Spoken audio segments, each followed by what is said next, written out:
libros, todo está en los libros, todo. Buenas noches. Mucha gente hoy en negro sobre blanco y un tema sobre el tapete casi tan vasto como el vasto mundo, Ortega. Sobra añadir el segundo apellido, pero lo añado, Ortega y Gasset. Vale decir, el hombre y el nombre más importante, sin duda alguna, no creo que la haya, en toda la historia de la filosofía española. Antes o después teníamos que ocuparnos aquí de ese pensador, sin el cual no se entiende la historia de este país a lo largo del siglo XX, y hoy es un buen día para hacerlo. El año 2000 fue, entre otras cosas, el año de Ortega, y lo fue porque en él se cumplía el 70º aniversario de la publicación de 3 títulos especialmente significativos, sobre todo el primero, en la obra del único filósofo español, a lo mejor estos señores se enfadan, que ha salido del reducto de la filosofía y ha llegado al pueblo. Esos 3 títulos son La rebelión de las masas, Misión de la universidad y La deshumanización del arte. Con ese motivo se organizó en el pasado mes de noviembre un congreso internacional sobre la figura de Ortega en Madrid y aparecieron varias obras dedicadas al filósofo. Una de ellas, polémica, interesante, discutida, discutible, es esta: Ortega y Gasset y los orígenes de la transición. Lleva el sello de Espasa, su autor es el madrileño José Luis Avellán, filósofo, Premio Nacional de Literatura y catedrático de Historia de la Filosofía Española en la Universidad Complutense de Madrid. Buenas noches, José Luis, y buenas noches también al resto de la compañía. Una compañía en la que figuran Javier Muguerza, vasco andaluz, filósofo y catedrático de Ética en la Universidad Nacional de Educación a Distancia. Ignacio Sotelo, madrileño de origen gallego, hoy profesor emérito y hasta ayer, como quien dice, catedrático de Ciencia Política en la Universidad Libre de Berlín. Los 3 forman parte, y yo también, de lo que algunos llamamos generación del 56. Un rótulo, un encasillamiento, una etiqueta que yo acuñé, conste en acta, son muchos los que ahora se arrogan su paternidad, y que José Luis Avellán trae una y otra vez a colación en la segunda, o mejor dicho, en la tercera parte de su libro, que es la que vertebra la tesis o hipótesis que en él se mantiene. En el otro bando, en cierto modo lo es, ya veremos por qué lo digo, se encuentran José Luis Villacañas Berlanga, ubetense, no obetense, catedrático de Historia de la Filosofía en la Universidad de Murcia y en estos momentos director general del libro en el gobierno de la Generalidad Valenciana. A su lado, José Luis Molinuevo, el tercer José Luis de esta tertulia, burgalés, filósofo, catedrático de Estética en la Universidad de Salamanca, director del mencionado congreso, del Centro de Estudios Orteguianos y de la Revista de Estudios Orteguianos, y autor, entre otros libros, de esta antología de la obra de Ortega titulada El sentimiento estético de la vida y publicada por la editorial Taurus. Y por último, Ignacio Sánchez Cámara, madrileño, catedrático de Filosofía del Derecho en la Universidad de La Coruña y secretario de dirección de la Revista de Occidente. Voy a empezar, si os parece, hablando con José Luis Avellán, para que nos exponga la sustancia de su libro. Discutimos luego un poco acerca de esa sustancia y a continuación abrimos el espectro para que quepa en él, en la medida de lo posible, lo relativo a la vida, a la personalidad y a la obra de Ortega. José Luis, lo dicho, resume el meollo de la segunda parte de tu libro, o tercera, en la que más o menos conviertes a Ortega en protagonista pasivo, en punto de ignición de la revuelta estudiantil del 56, en la que Muguerza, Sotelo, tú y yo intervinimos con notable entusiasmo, y de los orígenes de la transición desde el régimen de Franco hacia la democracia. Se trata de una biografía de Ortega, prolongada, como dices muy bien, en la tercera parte por las consecuencias políticas e intelectuales de su muerte. La biografía de Ortega estaba, por lo menos en su totalidad, por escribir. Él mismo dice en 1936, cuando cita su famosa frase, yo soy yo y mi circunstancia, que no se trata solo la enunciación de una doctrina filosófica, sino que su pensamiento es un caso ejecutivo de la misma. Por lo tanto, había que meterse con la biografía para llegar después a las consecuencias. Se ha acusado a Ortega de colaboracionismo con el franquismo y con la dictadura de Franco, y la verdad es que por la experiencia que yo tuve a esa generación del 56, entonces éramos todos estudiantes en la Universidad madrileña, reaccionamos precisamente reivindicando el pensamiento de Ortega, y eso creó una conciencia generacional que condujo a los primeros movimientos de oposición política al régimen de Franco durante la dictadura. Eso creó una conciencia democrática en estos núcleos intelectuales que se fueron difundiendo en capas cada vez más amplias de la población, y que cuando se produce la transición a la democracia, tras la muerte de Franco, digamos que habíamos creado un caldo de cultivo, mediante el cual esa transición democrática se pudiera hacer por vía pacífica. Todo el mundo nos preguntaba cuando salíamos de España, ¿qué va a pasar cuando muera Franco? Bueno, pues en cierto modo lo que pasó fue provocado por una actitud democrática y de ese grupo de intelectuales que creo que ayuda, y después esto se ha olvidado. Yo creo que mi libro repara una injusticia histórica, porque se ha olvidado que el caldo de cultivo de la transición democrática fue puesto por aquella generación. Y eso lo documento con numerosos escritos, inéditos, muchas veces clandestinos de aquella época, informes de la policía, etcétera, etcétera, que yo creo que documentan esta tesis abundantemente. Bueno, José Luis, yo tengo aquí en la mano este otro libro que apareció hace pocos años, de Gregorio Morán, El maestro en el Erial, Ortega y Gasset y la cultura del franquismo, publicado por Tusquets. El planteamiento, en fin, el asunto del que estáis hablando tú en tu libro y él en el suyo, viene a ser el mismo. Las tentativas de manipulación por parte de los unos y de los otros de la figura de Ortega y Gasset en la vejez de Ortega y Gasset durante los años del franquismo. Es un hecho evidente que para las derechas Ortega fue un hombre de izquierdas, y para las izquierdas Ortega fue un hombre de derechas. Esto quiere decir que fue un independiente, que intentó mantener esa independencia intelectual durante toda su vida, y en una época de enfrentamientos como el que se había vivido durante la Guerra Civil y posteriormente, realmente era una misión imposible, esa independencia intelectual. Y aquí vienen esas manipulaciones y ese intento de apropiación por parte de unos y de otros, o de desprecio, porque no siempre fue de apropiación, sino de desprecio de su figura. Pero vamos a ver, pero yo quiero dejar claro que el libro de Morán, porque esto me parece importante, empieza, y así el primer capítulo, en 1945. Después es verdad que se retrotrae retrospectivamente algunas épocas anteriores de la vida de Ortega, pero es un libro sobre los 10 últimos años de la vida de Ortega. Y eso deforma la perspectiva del tratamiento, porque no se puede enfocar la biografía ni de un filósofo ni de cualquier otra persona estudiando exclusivamente los 10 últimos años de su vida. Bueno, no está aquí Morán para salir al paso de esta nota a pie de página.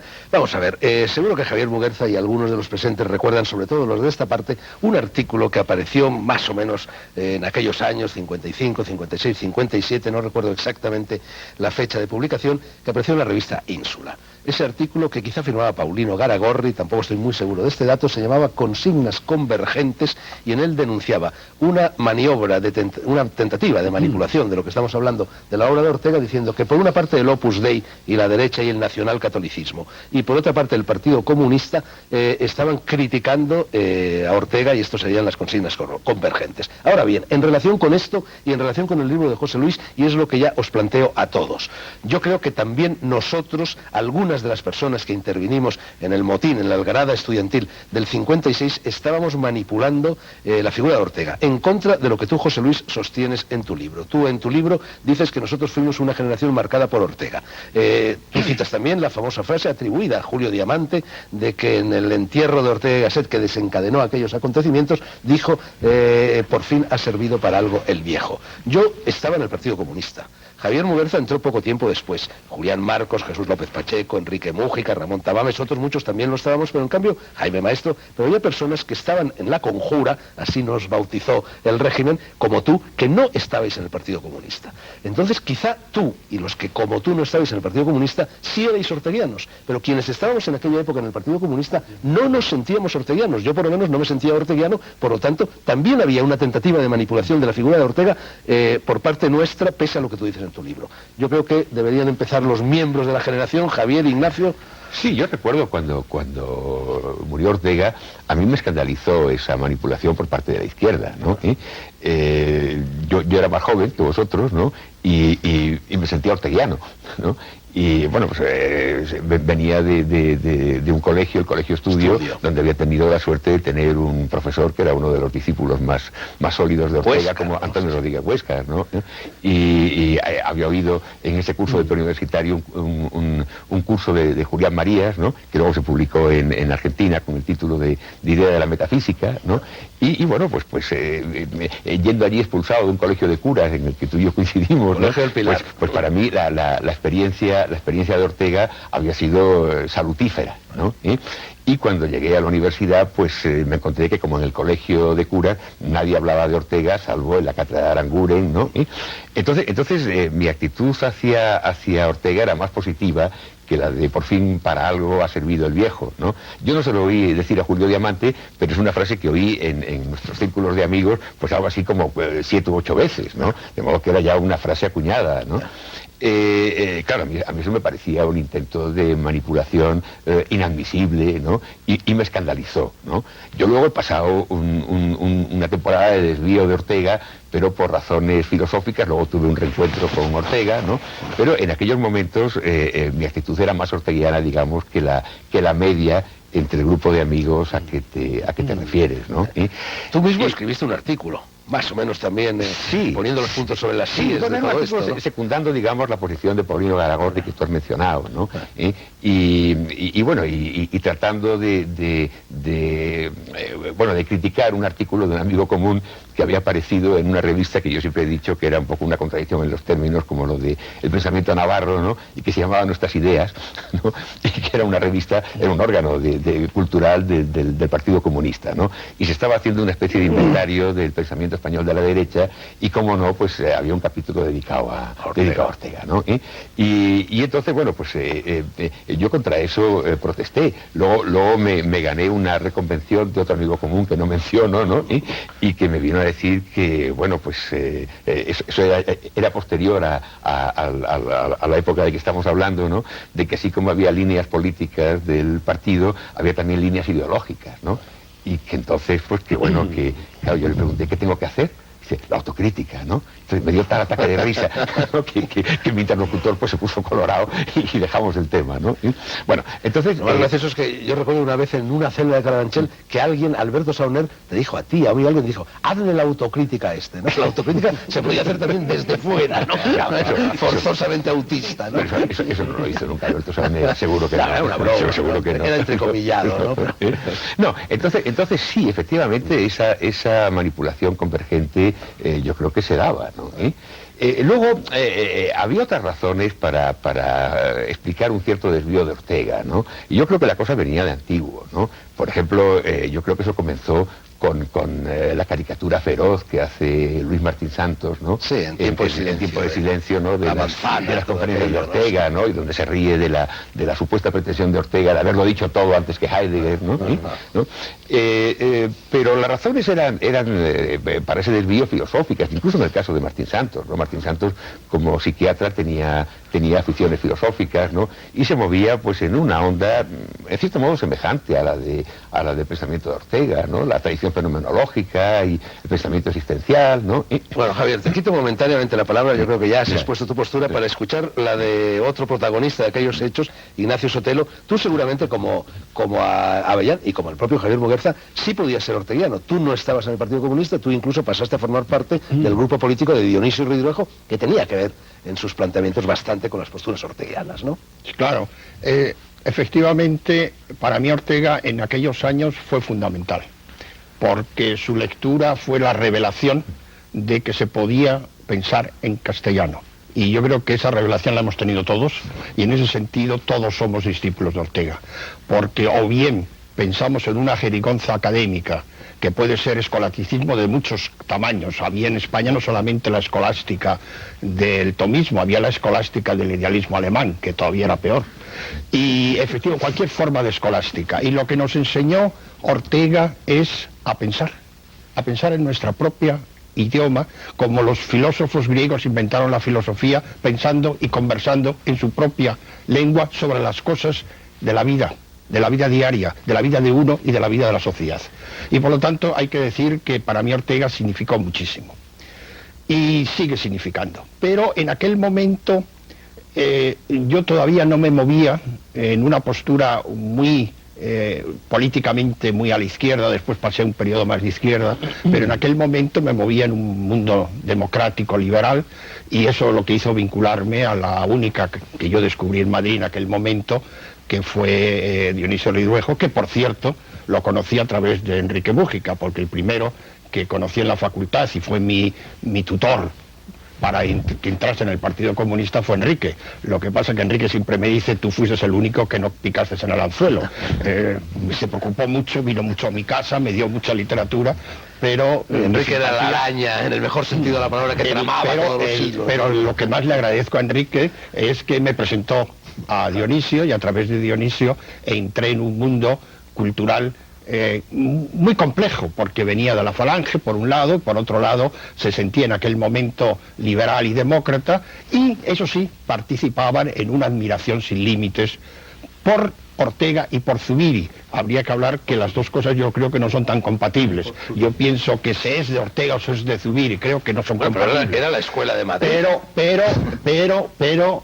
Porque claro, yo creo que Zubiri es la caricatura, es de un escolasticismo entre aristotélico e idealismo, que es lo que él criticaba a Ortega, y lo que nos salvó a Ortega, por eso, es pensar en español. Y lo que hemos intentado después es precisamente pensar en español. Pero entonces había en esa ambivalencia, yo conocí a Zubiri también a través de Dionisio, desgraciadamente no conocimos personalmente a Ortega. Yo me hubiera gustado mucho conocerlo, pero no tenía posibilidad. Solo tengo una anécdota que me parece a mí lo más triste que he vivido en mi vida, y es que iba por el Paseo de Recoletos, debió ser en el 54, y alguien me dijo, aquel señor es Ortega. Ignacio. Y yo corrí detrás de él yo para saludarlo. Yo estaba contigo. Te refresco la memoria. Estábamos sentados en el Café Gijón. En el Café Gijón. Además, como no teníamos un duro, pedíamos lo más barato que había en la carta. Y lo más barato era croqueta unidad 3 pesetas. Y todos venía el camarero y pedíamos croqueta, croqueta, croqueta, y se enfadaba muchísimo el camarero. Claro. Y entonces alguien me dijo... De repente pasa delante del Café Gijón un señor que parecía Ortega. ¿Y que era Ortega? Y que lo dijiste tú y yo, pero no era Ortega. Ese es Ortega. Y corrimos detrás de él. Nos levantamos, fuimos hacia él y él se negó a sí mismo. Yo creo que sí era Ortega y que se negó a sí mismo. Con su timidez le abordamos. Don José, yo estoy convencido yo no soy. Que era más alto que era Ortega después, porque la imagen que tengo en el recuerdo sí, era alto, era el que sería un más alto, y Ortega yo no lo he visto nunca, no era tan alto, por lo tanto yo creo que nos equivocamos. Ahora no recuerdo que estaba contigo, es verdad. Sí, estaba, y corrimos como locos, la única vez en mi vida que he corrido no había llegado persona todavía para saludarle, y fue violentísimo cuando le dijimos, usted es don José Ortega. Y nos dijo, no señor, no se negó a sí mismo, no era Ortega, no tuvimos la suerte de conocer a Ortega. Bueno, yo creo que hay que pasarle ya la palabra a los que yo he definido antes como el otro bando. Javier Muguerza ha dicho que es más joven que nosotros, bueno, más o menos nosotros somos todos de la misma edad, coetáneos. Pero aquí he dicho que estamos a tu izquierda la vieja guardia y enfrente el Frente de Juventudes. Bueno, los que sí sois más jóvenes sois vosotros. A mí me gustaría que expusierais ahora vuestra opinión respecto a lo que se ha dicho y a lo que Avellán dice en su libro, y también a lo que acaba de introducir de rondón Javier Muguerza cuando se ha referido a vieja guardia. Yo tengo la impresión de que efectivamente hay como una legitimidad dinástica de la herencia orteguiana por la cual unos grupos y otros se arrogan la pretensión de que ellos son los hijos legítimos, ¿no? Como si Ortega fuera efectivamente una especie de rey, ¿no? Me gustaría que hablarais sobre todo esto. Bueno, indudablemente nuestra generación hace buena la máxima kantiana de nobis ipsi silemus, ¿no? Nosotros no tenemos historia, no tenemos una historia relevante desde el punto de vista público. Hemos crecido siendo profesores, al menos hablo por mi caso, y somos académicos, y esto es lo que podemos ofrecer al público. Por lo tanto, todo este mundo, todo este arcano... Sois un yo sin circunstancias. Exacto, ¿no? No como nosotros, que tuvimos nuestras circunstancias. Posiblemente somos filósofos más normalizados, ¿no? Y desde este punto de vista tenemos otro tipo de criterios. Más académico, pero no quiere decir más. En relación por cortesía al libro, ¿no? Yo efectivamente creo que se puede proponer una premisa ulterior, que estará de acuerdo Avellán, ¿no? Reconociéndola, que es que la transición es un esfuerzo colectivo, es un esfuerzo social, procede de la capacidad de integración de la propia sociedad española y naturalmente también de sus élites. Esas élites son plurales, y nadie puede negarle la oportunidad de intervención de las élites que proceden del orteguismo. Pero, esto es claro, pero desde luego nadie puede asegurar que fueron los protagonistas fundamentales de la transición. Yo creo que sociológicamente eso desde la historia intelectual no se sostiene. Para nosotros, los más jóvenes, yo estaba en pañales cuando Ortega muere y estaba también en pañales cuando se emerge la generación del 56. Para nosotros los orteguianos de entonces, cuando en la universidad que crece en el año 73, 74, pues eran personas más o menos ajenas al mundo intelectual. O sea, Garragorri, para nosotros pues era una persona que estaba por allá. Rodríguez Huescas, naturalmente, era una persona que no significaba nada.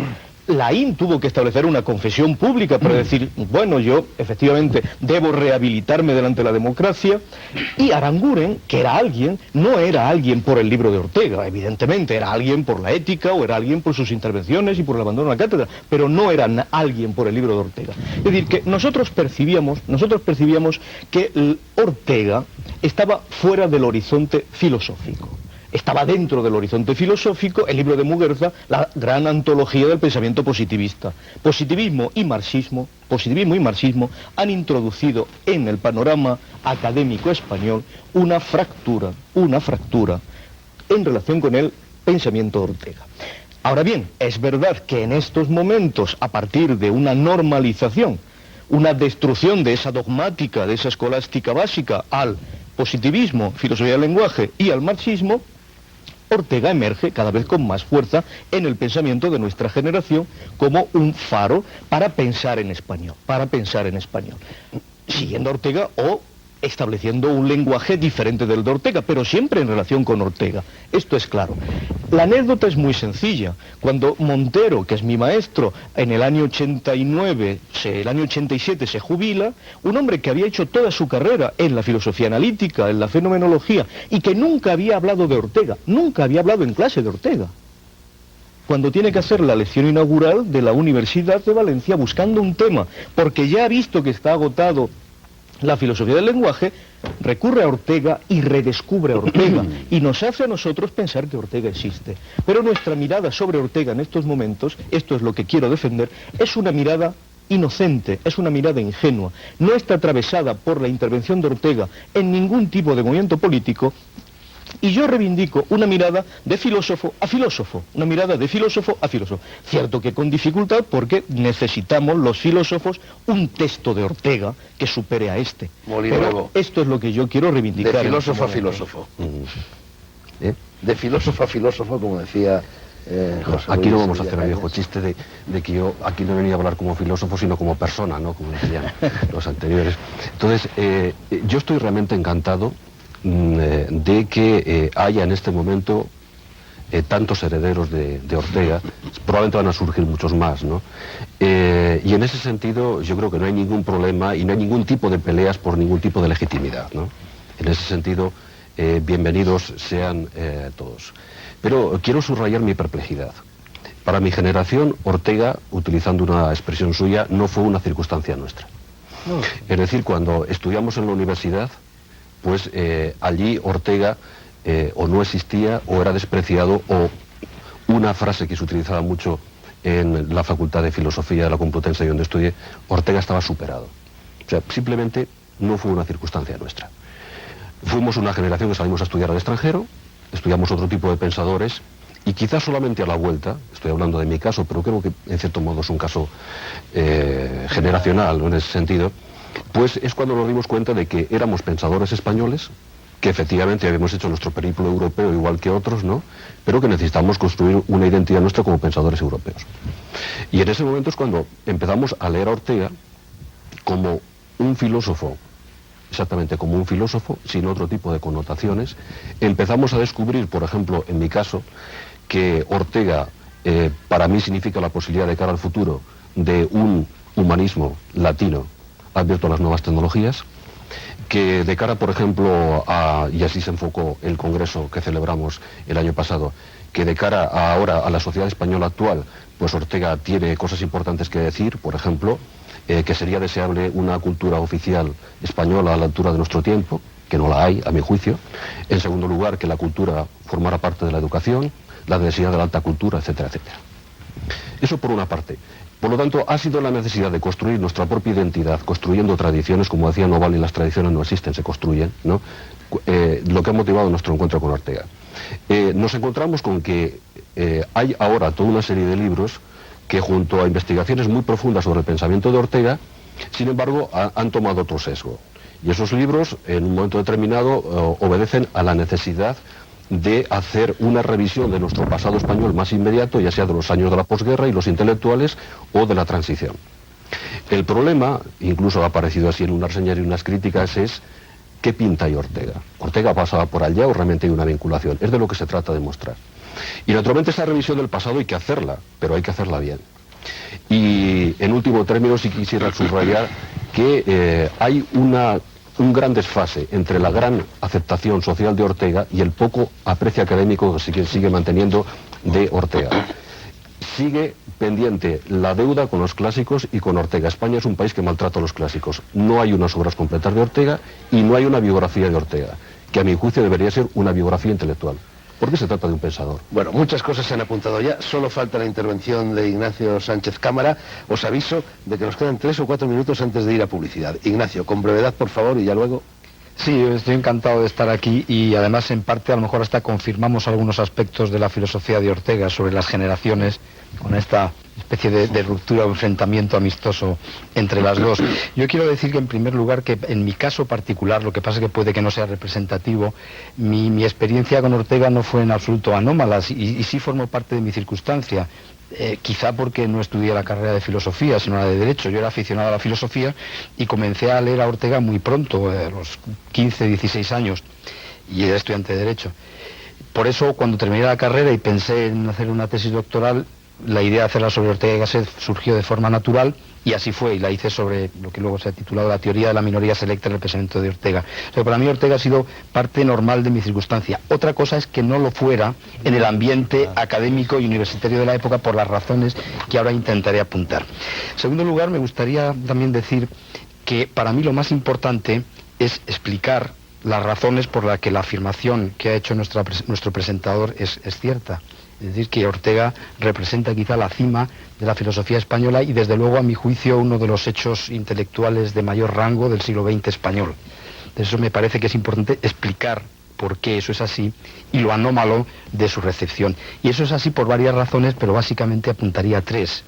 Una, por su magisterio, por su labor de introducción de la cultura europea y de la moral de la ciencia en España. Otra, que ya se ha apuntado también antes, por su condición de forjador del lenguaje filosófico en español y, en cierto modo, maestro del ensayo en español.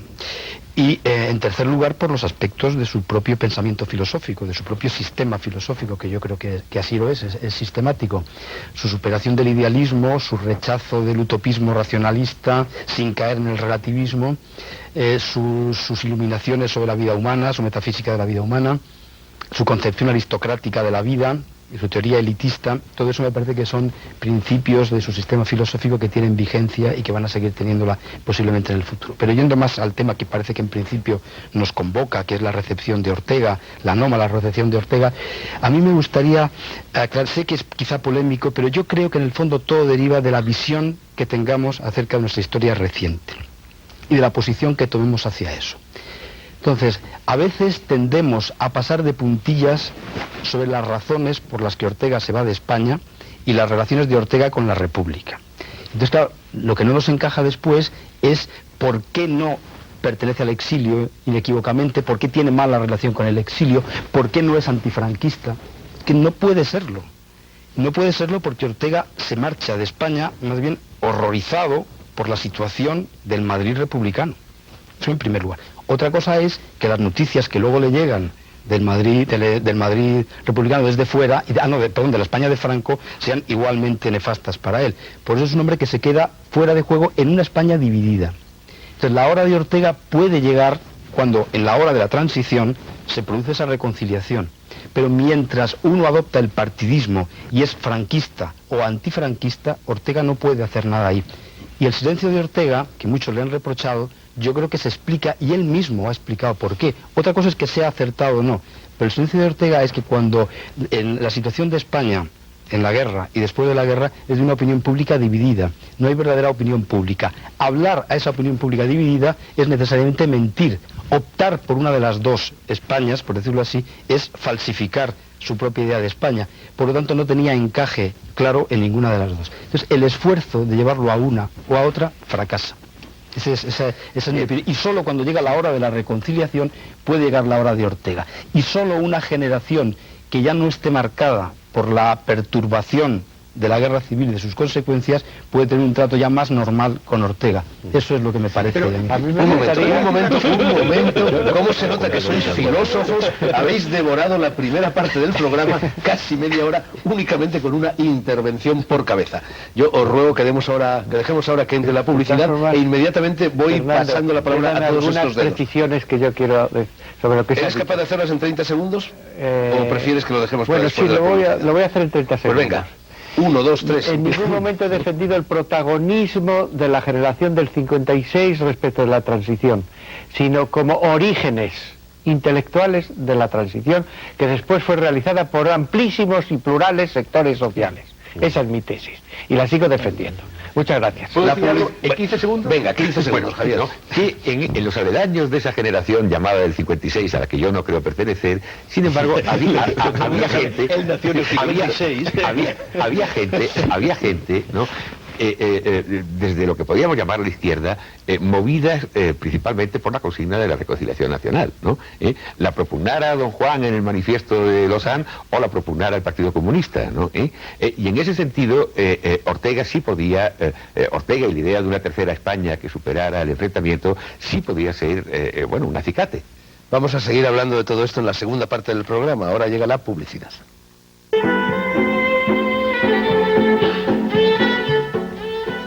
Empieza la segunda parte de este capítulo de Negro sobre Blanco, íntegramente dedicado a repasar, a rescatar, a perfilar, a comentar la vida y la obra del ilustre filósofo español José Ortega y Gasset.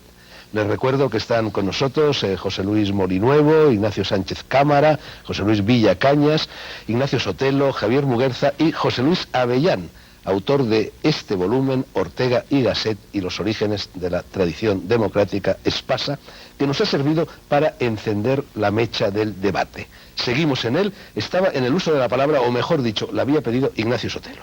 Yo quería hacer dos observaciones. La primera es que efectivamente Ortega es el gran pensador español del siglo XX y posiblemente de la historia de España, pero no es el alfa y el omega. Y por lo tanto el peligro que existe, y hay algunos orteguianos que yo creo que han caído en este peligro, es centrar toda la cultura española, toda la cultura universal en Ortega. Las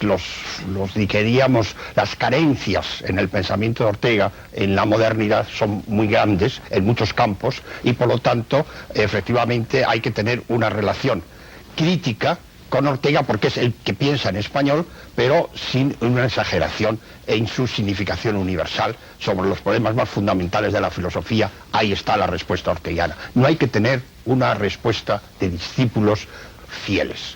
Y la segunda es que efectivamente Ortega, como todo pensador, pero sobre todo en el siglo terrible que hemos tenido en España en este último siglo, del siglo XX, pues tiene altibajos enormes. Altibajos en el sentido de recesión. Y es lo que quiero subrayar, no coinciden con su recepción fuera de España. Porque Ortega no solamente es el pensador español más importante del siglo XX, es el único español reconocido filosóficamente fuera de España. Fuera de España, en el siglo XX solo hay tres nombres: un pintor, Picasso; un filósofo, Ortega; un poeta, García Lorca. Puede ser que tengamos que haya un pintor que nos guste más o que haya un filósofo que no, pero son la visión extranjera de nuestra propia cultura en el siglo XX. Y hay una falta de coordinación entre el reconocimiento español y el reconocimiento fuera. El momento culminante de Ortega es hasta el año 30. Ignacio, y efectivamente, sobre eso de la recepción, yo cuando termines quiero decir... De acuerdo. Entonces, efectivamente, hasta el año 30 Ortega es el pensador que influye más en España. Y en ese sentido tiene un valor extremo. Hay una gran crisis de la cultura española, de la vida política española, de la vida social que desemboca en una guerra civil en la que efectivamente Ortega queda al margen, quiere quedar al margen, Algunos no comprendimos su silencio, puede explicarse su silencio, pero fue dramático, trágico para el pensamiento de Ortega. Bueno, Ignacio, sobre ese silencio, José Luis Avellán ha dicho que aquel callar era un decir. Cierto, eran decir que no quería nada, ni con la izquierda ni con la derecha, dos formas de ser estúpido, como dijo en alguna frase Ortega, izquierda o de derecha, dos formas que tiene el ser humano de ser estúpido. Por lo tanto, no quería caer en esa estupidez. Desde luego Ortega... Y atacaba después al final más al catolicismo tomista, más cerrado por su que al marxismo. Pero, digamos, las dos tendencias que entonces dominaban, más que el marxismo, digamos, el pensamiento democrático radical. Porque Ortega es el primer pensador liberal español y el primer crítico del pensamiento democrático en su radicalidad. Y esto hacía, en una generación, quiero volver al año 55, con su muerte y los periodos anteriores, las generaciones nuestras del 56 nos sentíamos democráticos y sociales, es decir, muy distantes del liberalismo y muy cercanos a lo democrático y social. Y por lo tanto estábamos muy distantes de Ortega, que nos parecía pura derecha. Y es en aquel momento, cuando, bueno, claro, teníamos la derecha integrista terrible, y entonces Ortega era izquierda, en esos sentidos, claro. Pero me refiero que en aquel momento, en las generaciones jóvenes españolas que él quiso llegar a través del Instituto de Humanidades y que fracasó, un dato histórico importantísimo, en aquel momento es cuando tiene el mayor prestigio en Alemania y el mayor prestigio en Estados Unidos. Es decir, es el momento del reconocimiento internacional de Ortega. Y hay, del 45 al 55 son los años de la influencia, diríamos, alemana de Ortega, por las condiciones especiales de la Alemania después de la guerra. Para que no nos suceda lo que ha sucedido en la primera parte del programa, os pido a todos un tono más de conversación. Yo quiero, Ignacio, decirte, estás ribeteando un tema fundamental. Y es que la recepción de Ortega en España está mediatizada por la situación política. Evidente. También en el extranjero, también en el extranjero. No tanto en el extranjero. En Alemania está mediatizada porque buscan a un pensador que no tenga nada que ver con el fascismo y que sea de derechas. Y que proceda de su propia tradición. No, pero esto me da pie a referirme a algo que se ha dicho antes del programa. Es la manipulación de la figura de Ortega. El año 56, con ocasión de los que nos pronunciamos entonces políticamente en contra del régimen, en el sentido de la izquierda.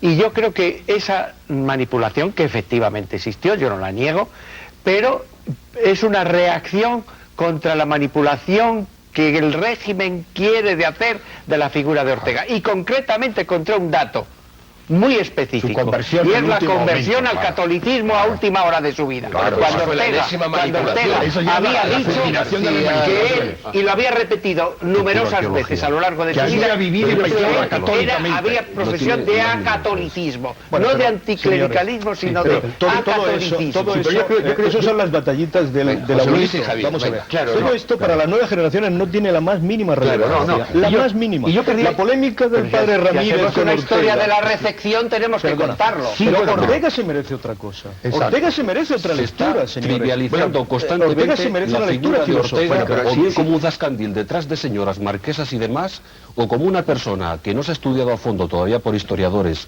y hay que hacerlo, que es la relación con el tema el intelectual y la política en España, pero a nosotros lo que nos interesa fundamentalmente es Ortega como un gran pensador que es... Se puede hablar de las dos cosas, lo que quizás no se dé la pena, pero hablar al mismo tiempo de las dos cosas. Pero se puede hablar de las dos cosas desde un punto de vista también de una historia intelectual. Pero no confundamos la historia intelectual con lo que puede ser la historia, un ola retrospectiva. Eso son dos cosas. La historia intelectual es una disciplina. Es lo que falta. Falta la parte intelectual de Ortega, y Ortega se le conocía por un gran pensador. Señores, analicemos cuál es su trayectoria y su biografía intelectual. Y perdón, ahora todavía en las universidades nos encontramos con el desprecio respecto a Ortega, y si dice una cosa interesante, por ejemplo, el que es filosofía 9, 10 y 11, es porque se le parece a Heidegger. Pero el resto de las lecciones se obvian y no se ve en el conjunto de la obra. Lo que ocurre es que, es decir, no se le reivindica como pensador español. Va a seguir habiendo, ¿no? Lo que ocurre es que cómo se resume el papel de Ortega en nuestra herencia filosófica, ¿no? Bueno, yo creo que una metáfora muy adecuada es la que sugirió Ferrater Mora, ¿no? Cuando decía que Ortega es como una gran cordillera. No es la única en nuestras tradiciones filosóficas recientes. Unamuno fue otra cordillera y Zubiri probablemente también otra, ¿no? Pero la cordillera central ha sido el pensamiento de Ortega, ¿no? Y entonces con una cordillera pues se pueden hacer muchas cosas, ¿no? Se puede viajar en paralelo, se la puede cruzar en diversas direcciones, se puede uno alejar de ella, ¿no? Lo que ocurre es que no se puede perder de vista esa cordillera si es la que da sentido al paisaje, ¿no? Eso estamos de acuerdo, pero quizá la conversación deba partir de donde la ha dejado Ignacio. El problema de Ortega en estos momentos es desde dónde leemos a Ortega. Claro. Tenemos que leerlo críticamente, eso es obvio, pero es que la crítica no es una lectura inmediata. ¿Desde qué herramientas filosóficas podemos en estos momentos leer a Ortega y hacernos cargo de Ortega en la complejidad de su pensamiento? En la medida fundamental hoy de Ortega, en la medida en que tengamos herramientas actuales, leeremos la a razón Ortega histórica para entender creativamente. Europa. Sí, bueno, por ejemplo, es decir, los dos temas. Creo que lo más grande de Ortega tiene una metafísica de la vida, el raciovitalismo, pero tiene una concepción que está no sistematizada, aunque haya escrito la historia como sistema, sino con una cantidad enorme de ideas brillantísimas, es una metafísica que es metahistoria, para hacer una historia de Europa. Es decir, para hacer una historia de la idea de Europa, de lo que significa Europa. Y hay una fortuna, es decir, cualquiera que trabaje sobre este tema se encuentra en Ortega con muchísimas ideas que están en artículos, están en el prólogo al Collar de la Paloma, que están en pequeños trabajitos, pero con una riqueza inmensa de posibilidades de explotación. Y esto es lo que para el español debe ser lo más atractivo. Ortega es un manantial inmenso de ideas que hay que trabajarlas porque además tenía el defecto hay que decirlo, que se le ocurría una idea y la planteaba inmediatamente tal como se le ocurría a la primera. Y después ya veremos cómo la justifica. Pero la riqueza de pensamiento de una manera, ¿no? A mí, por ejemplo, me ha llamado mucho la atención jóvenes filósofos de la tecnología, por ejemplo, ¿no? Como Miguel Ángel Quintanilla, José San Martín, Javier Echeverría, ¿no? El interés por la meditación de la técnica de Ortega, por ejemplo, ¿no? Eso es lo que hemos hecho en números de Revista de Occidente en esa línea. Pero mira, una pregunta, Javier, respecto a lo que habéis dicho los tres anteriormente. Y es que yo no acabo todavía de captar en qué se ha sido heredero. ¿En qué? Se ha sido heredero, porque por una parte hay reticencia respecto a la famosa postura política de Ortega sobre la que había que hablar más despacio. No se menciona para nada la parte intelectual en muchos casos. ¿Dónde está entonces la herencia? Y cuando nosotros estamos en la universidad se decía, o no se consideraba, o se le decía que era un pensador de quinta fila o próximo al fascismo. No entiendo sinceramente la herencia. Salen ahora herederos por todas partes. Claro, pero a mí me gustaría haberlos visto entonces. Pero eso es también agua pasada, nieve de lo pero lo importante seamos claros cuando hablamos de agua pasada, ¿de qué estamos hablando? Lo que había dicho mi tocayo. Estamos en mejores condiciones de la era Ortega. Ese es el punto. Es decir, estamos en una España que Ortega yo creo que está muy contento en ella, y que por lo tanto tenemos las posibilidades de hablar con él que no podíamos antes del 75 y que no hemos podido en muchos años. La coyuntura es buena. Para hablar de Ortega, aprender de él, no se ha querido porque no interesaba y no había interés por lo que significaba Ortega. Pero yo lo que quiero aclarar desde este punto de vista es, primero, que podemos correr el riesgo de politizarlo, eso por un lado, que es lo que ha sucedido hasta prácticamente nuestra generación.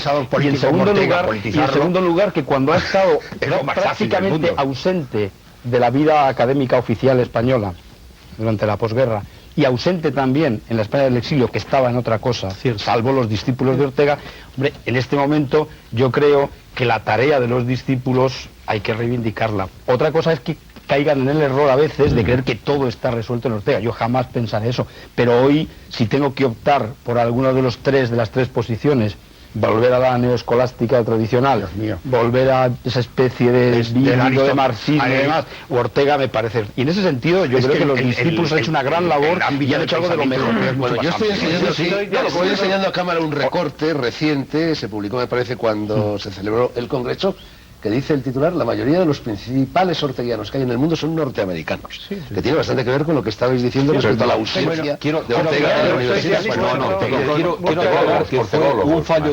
Fue un fallo del periódico. El propio Thomas Mermal rectificó diciendo que lo que él había dicho era que buena parte de los especialistas están allí, no los mejores. Yo estoy de O sea, acuerdo con muchas de las cosas que habéis dicho, pero sobre todo y fundamentalmente con la afirmación de Villacañas de que hay que estudiar a Ortega desde su propia filosofía y no desde otras posiciones. En eso estoy de acuerdo. Pero para eso tenemos que tener claro las lecturas e interpretaciones plurales y variadas, porque no podemos prescindir de ellas. Cierto. Y eso es una tarea que esta puede hacer. Yo estuve el mes pasado, el mes de noviembre, en la Universidad de Tel Aviv, donde hay un departamento de estudios latinoamericanos que es uno de los mejores del mundo, y un especialista que se llama Zvi Medin, que va a venir ahora a Salamanca a estudiar precisamente que es un gran estudioso. Ahí hay un libro precisamente. Era el que de tú Zvi me Medin. pedías hace un momento. Sí. No puedes, estás uncido a la butaca por el cordón umbilical del Ahí micrófono. está, uno de los mejores libros sobre Ortega está encima de esa mesa, y es de Zvi Medin. Y ahora va a venir precisamente porque está alucinado por la pluralidad y variedad de la hermenéutica. Entonces quiere aclarar en un estudio, que va a venir, es profesor para hacer esa monografía, un estudio sobre las distintas interpretaciones y hacer una aclaración de cuál es el panorama en este momento de la hermenéutica de Ortega. Yo creo que esa es una tarea Perdonad que sea fundamental. tan antipático, pero os quedan 10 minutos. Esa pluralidad es básica, ¿no? Es decir, sobre Ortega es un bien público. Y entonces, bueno, pues diversas generaciones, diversas corrientes de filósofos, diversas tribus, ¿no? Todas pueden acercarse. Nadie puede definir una ortodoxia, nadie debe definir una ortodoxia. No, en absoluto. Ahora, hay Es decir, un aspecto, perdón, yo me he que- formado con discípulos de Ortega, como por ejemplo Aranguren o Ferrater Mora, ¿no? Que eran discípulos más del espíritu que de la letra orteguiana, ¿no? Y el mensaje que creo haber recibido es ese, ¿no? Pero Y en ese- reconoce, Javier, que para la percepción de nuestra generación es que el espíritu de universalidad que ha tenido Ortega y que se descubre en escritos tan importantes como El tema de nuestro tiempo, El hombre y la gente, ese espíritu de universalidad no lo han tenido sus discípulos más inmediatos. Y para nosotros, la gran operación consiste en identificar los núcleos de universalidad de Ortega. Niego Yo debo la mayor, pensar- niego la mayor. Creo que Niego la mayor. Lo más difícil de aceptar para el pensamiento, para mí, desde el punto de vista de Ortega, es la dimensión hispánica de Ortega. O sea, el Ortega que para mí tiene más problemas es España invertebrada. Creo que es Niego un la libro mayor. profundamente Ha habido discípulos discutible. importantísimos de Ortega que han estado en el exilio y que son desconocidos en No, España. si no hablamos de eso, no hablamos de eso. ese No caso de hablamos de José eso. Gao, No, José Gao, Por su germanismo, que es José Gao, del marxismo. cual yo me considero discípulo Si no porque soy hablamos de esto. probablemente el único español Pero sí, después de la guerra José que ha Luis, seguido curso con José José Luis, Gao. si no hablamos de esto. Entonces, Lo que hablamos... yo le contesto a Molinuevo. No. ¿Cuál es la herencia de Ortega? Para mí lo tengo muy claro. La que recibí a través de su discípulo José Gauss en la historia de las ideas. La metodología de la historia de las ideas que yo estoy aplicando en mis investigaciones se la debo a Ortega y Gasset a través de Bien, José Gauss. eso me Y es parece una muy bien, contestación me parece a muy la- bien, José Luis. Pero mi observación el era... punto no Y es puede ese. haber otras muchas contestaciones. ¿Dónde están los libros? Y sin embargo da la impresión, y de hecho ha ocurrido en otro tipo de juicios, que se minusvalora a Ortega como pensador y luego se le reclama en nombre de una sucesión como herederos y demás, que está todo muy bien, pero yo voy en la línea de los dos que han hablado, en el sentido de decir, bueno, a nosotros nos interesa, a mí me interesa desde una pluralidad reivindicar a Ortega como una posibilidad contemporánea y de cara a futuro de un modelo, junto a otros muchos, de un pensar en español. O al menos un punto de partida. Claro, Nada lo que más. ocurre, pero lo que Entonces, ocurre, ocurre. otros muchos, Yo no entro ahora en desgraciadamente, peleas no, porque pero creo que tenemos Ortega ahora mucho. no necesita diferencia de los años 50, Pero- ser defendido o todo lo demás, Pero, José Luis, los tampoco- ataques pero tampoco- de por parte de la pero Iglesia, tampoco etcétera. pero tampoco su herencia necesita un notario que la administre, ¿no? Es decir, yo quería llamar la atención contra el peligro de que se genere una especie de funcionariado orteguiano, ¿no? Que administre la herencia de Ortega, no. Es decir, Ortega es un bien público y bueno, y está ahí, y hasta libros como el libro de Morán, si no cambia de género y se interpreta como un reportaje periodístico, pues merece respeto, ¿no? Es decir, en eso nadie puede arrogarse la herencia de Ortega, ¿no?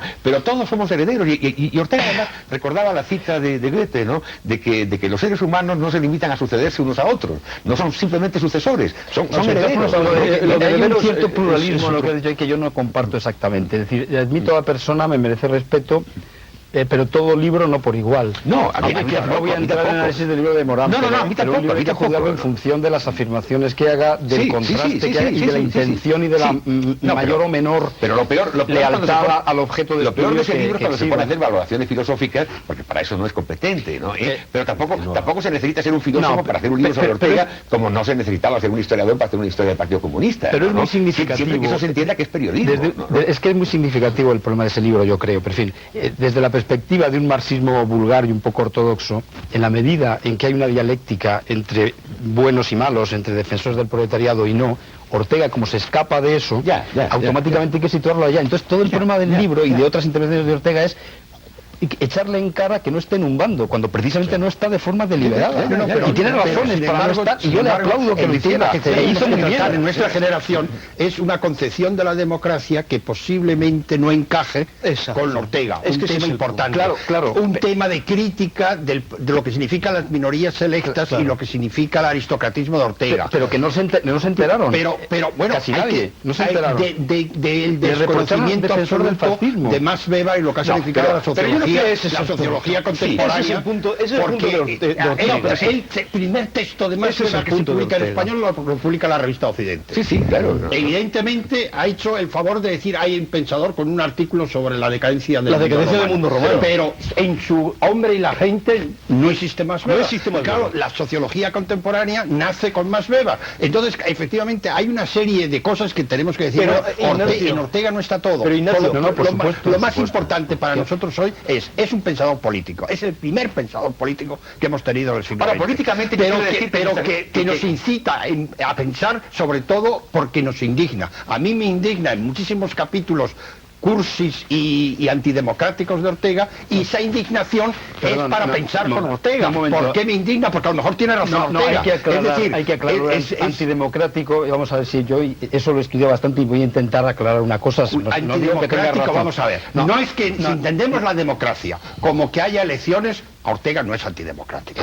Si entendemos la democracia como proceso de democratización, como lo hemos entendido en nuestra generación, Ortega es antidemocrático. Ortega se opone a la democracia radical, es decir, a la democracia... Perdón, a la democracia. A la democracia estaría muy de acuerdo. A la democracia en todos los ámbitos de la vida pública. Pero con Schumpeter estaría muy de acuerdo. De todos modos, nadie se llamaba engaño. Cuando Ortega murió... Me interesa mucho aclarar esto. Cuando Ortega murió y se le acompañó al cementerio, la corona que llevaba una leyenda que decía Ortega, filósofo liberal. Nadie pensaba español. español. Pero hay por debajo de tu problema hay una estructura de pensamiento. Es que, perdón una cosa, yo es que quiero aclarar bastante. Cámara lleva una hora intentando decir una cosa. Quizá la tarea de su vida, aparte de intentar montar un sistema filosófico, fue introducir en España lo que él llamaba la moral de la ciencia, entonces Europa. Y Europa para él era ciencia y democracia liberal. O sea, los dos pilares de la actividad intelectual de Europa, de Ortega, son ciencia y democracia liberal. Ahora, ¿qué pasa? ¿Cómo entiende la democracia? Pues subrayando el adjetivo liberal. La democracia no consiste en que la opinión mayoritaria se imponga en todos los ámbitos de la vida, al revés. La democracia es válida en el ámbito de la política exclusivamente, a la hora de tomar decisiones, a la hora de legislar, con el concepto fuera de la política, que tienen que fuera de la política, la democracia es una enfermedad. El movimiento estudiantil español, cuando surgió, era un movimiento muy moderado. Lo único que aspiraba era a democratizar la vida universitaria. Como eso no era posible sin democratizar al resto del país, pues era demócrata. Pero en ese sentido era un movimiento mucho menos radical que el movimiento luego del 68 en Estados Unidos o en el resto de Europa, en Francia, en Alemania o en Italia, ¿no? Porque ahí sí que se criticaba la democracia realmente existente, tanto la democracia occidental... Bueno, Javier, a eso te diría José Luis Avellán, creo yo, que aquí éramos orteguianos, esa es su teoría, que en cambio ese otro movimiento estudiantil era nietzscheano. Ese movimiento era una crítica de la democracia, no solamente del occidental, también de la democracia popular, de los países del socialismo real, ¿no? Pero fue más radical que el nuestro. Lo que ocurre es que fue más efímero, ¿no? Porque no llegó a la década de los 70, ¿no? En cambio, el movimiento estudiantil español siguió hasta por lo menos la muerte de Franco, ¿no? No creo que tuviera tanta importancia en la caída de la dictadura o en la transición como otras movilizaciones populares, ¿no? Yo creo que los protagonistas de la transición fueron por los movimientos. Javier, me vas a dar la razón, yo creo. A priori, procuraré meditar. No, el tiempo pasa y nos olvidamos de unas cosas, pero antes hablábamos de la manipulación política y efectivamente utilizamos a Ortega políticamente para una cosa. tratar de democratizar en la medida de nuestras posibilidades, y me estoy refiriendo al ámbito universitario, la vida española, donde teníamos el sindicato único falangista, llamado SEO, metido hasta en las narices. Y entonces el famoso Congreso de Escritores Jóvenes era una plataforma para desmontar esa intromisión de la falange en la Universidad Española. Sí, pero también la falange se declaraba heredera libremente ya explosivo y revolucionario. Por favor, yo lo que me temo es que estemos contando aquí la guerra de Cuba. Perdonadme. Como ha dicho José Luis Avellán, el tiempo pasa y el tiempo ha pasado. Se nos ha acabado el tiempo de este capítulo de Negros sobre Blanco. Yo, si sois tan gentiles como para acceder, os propongo que hagamos un segundo programa, o por lo menos una parte importante de un segundo programa, y que prosigamos la conversación donde la hemos dejado la próxima semana. ¿Hace? Sí, muy bien, lo que se quiera. Ex Ortega Lux, consiéntaseme el latinajo macarrónico como homenaje al gran escritor, al gran pensador, al gran hombre que hoy ha sido analizado desde algunos, solo algunos de los muchos puntos de vista posibles, en negro sobre blanco, por 6 filósofos y profesores de filosofía. José Luis Avellán, Javier Muguerza, Ignacio Sotelo, José Luis Villacañas, José Luis Molinuevo e Ignacio Sánchez Cámara. A todos ellos mi gratitud, a todos ustedes también, y a don José, si desde algún lugar del éter nos ha visto o nos ha oído, también. Termina negro sobre blanco, pero ya saben ustedes que seguiremos hablando de Ortega la próxima semana. Buenas noches.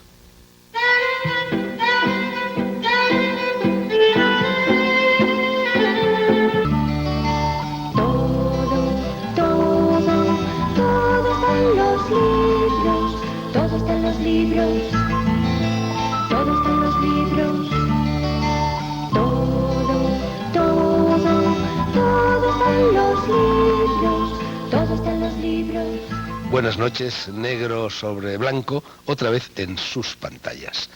Recordarán ustedes, los que tuvieron la gentileza de seguir el último programa, que hace 7 días dedicamos nuestro donoso escrutinio a la vida, la obra y la influencia en la reciente historia de España del filósofo Ortega y Gasset, y recordarán también que sobre la marcha decidimos mis contertulios y yo dedicar un segundo programa al autor de La rebelión de las masas. Ortega es mucho Ortega y no nos cupo en una hora. Lo que hoy vamos a ver se grabó inmediatamente después, a renglón seguido de grabar el primer programa, y por supuesto con las mismas personas que intervinieron en él. Repito sus nombres sin citar datos de sus respectivos currícula. Basta con decir que todos ellos eran y son filósofos de prestigio, aunque de diferentes tendencias. Hablaron y van a seguir hablando de Ortega José Luis Avellán, Javier Muguerza, Ignacio Sotelo, José Luis Villacañas Berlanga, José Luis Molinuevo e Ignacio Sánchez Cámara. Pero antes de ofrecerles el segundo debate, conviene refrescar la memoria en lo relativo a lo que se fue diciendo y escuchando en el transcurso del primer debate, para no perder pie ni comba. Aquí tenemos el resumen que han preparado Luis Conde, Carlos Palencia y Merche Rodríguez Calzado.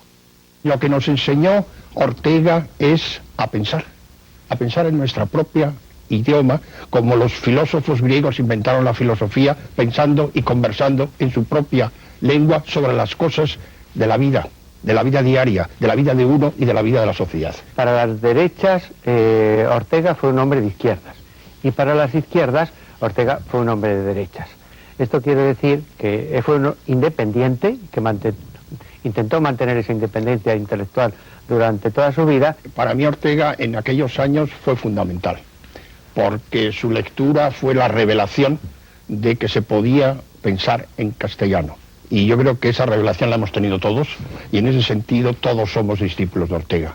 Para mi generación, Ortega, utilizando una expresión suya, no fue una circunstancia nuestra. Es decir, cuando estudiamos en la universidad, pues allí Ortega o no existía, o era despreciado, o una frase que se utilizaba mucho en la Facultad de Filosofía de la Complutense, donde estudié, Ortega estaba superado. No hay unas obras completas de Ortega y no hay una biografía de Ortega, que a mi juicio debería ser una biografía intelectual, porque se trata de un pensador. Su superación del idealismo, su rechazo del utopismo racionalista, sin caer en el relativismo, sus iluminaciones sobre la vida humana, su metafísica de la vida humana, su concepción aristocrática de la vida, y su teoría elitista, todo eso me parece que son principios de su sistema filosófico que tienen vigencia y que van a seguir teniéndola posiblemente en el futuro. Ortega es el gran pensador español del siglo XX y posiblemente de la historia de España, pero no es el alfa y el omega, y por lo tanto el peligro que existe, y hay algunos orteguianos que yo creo que han caído en este peligro, es centrar toda la cultura española, toda la cultura universal en Ortega. La recepción de Ortega en España está mediatizada por la situación política. Evidente. Por eso, también en el extranjero, también en el extranjero. No tanto en el extranjero. En Alemania está mediatizada porque buscan a un pensador que no tenga nada que ver con el fascismo y que sea de derechas. Y que proceda de su propia tradición. El papel de Ortega en nuestra herencia filosófica, ¿no? Bueno, yo creo que una metáfora muy adecuada es la que sugirió Ferrater Mora, ¿no? Cuando decía que Ortega es como una gran cordillera, no es la única en nuestras tradiciones filosóficas recientes, Unamuno fue otra cordillera y Zubiri probablemente también otra, ¿no? Pero la cordillera central ha sido el pensamiento de Ortega, ¿no? Lo que ocurre es que no se puede perder de vista esa cordillera si es la que da sentido al paisaje. Sí, Ortega es un manantial inmenso de ideas que hay que trabajarlas porque además tenía el defecto hay que decirlo, que se le ocurría una idea y la planteaba inmediatamente tal como se le ocurría a la primera. Y después ya veremos cómo la justificaba. ¿Cuál es la herencia de Ortega? Para mí lo tengo muy claro. La que recibí a través de su discípulo José Gauss en la historia de las ideas, la metodología de la historia de las ideas que yo estoy aplicando en mis investigaciones, se la debo a Ortega y Gasset a través de José Gauss. Ortega es un bien público y está ahí, y hasta libros como el libro de Morán, si no cambia de género y se interpreta como un reportaje periodístico, pues merece respeto. Ya saben ustedes a qué atenerse. Antes de que aparezca en sus pantallas la segunda parte del debate sobre Ortega, quiero mencionar de nuevo este libro de José Luis Avellán, Ortega y Gasset y los orígenes de la transición democrática, Espasa, y por primera vez, habida cuenta de que no lo saqué a relucir hace una semana, por la sencilla razón de que su autor no me lo entregó hasta el final del programa y yo no lo conocía, este volumen, ¿Qué es filosofía?, publicado por Alianza Editorial, preparado por uno de nuestros contertulios, José Luis Molinuevo, y dedicado a Ortega y Gasset, a la filosofía de Ortega y Gasset. Por cierto, sorprende y se agradece, José Luis, en días de tanta promoción y mercadeo como los que corren, ese gesto de modestia digno del filósofo Diógenes. Me refiero a lo de no darme el libro antes de que empezase el primer programa. Vamos ya con el segundo debate. Sí, yo quería decir en relación con el libro de José Luis Avellán, ¿no?, que se le ha criticado que con ese título de Ortega y los orígenes de la transición democrática, lo que se perseguía como objetivo final era hablar de la generación del 56, que era la suya propia, ¿no? Bueno, yo creo que es un reproche quizás excesivo, ¿no?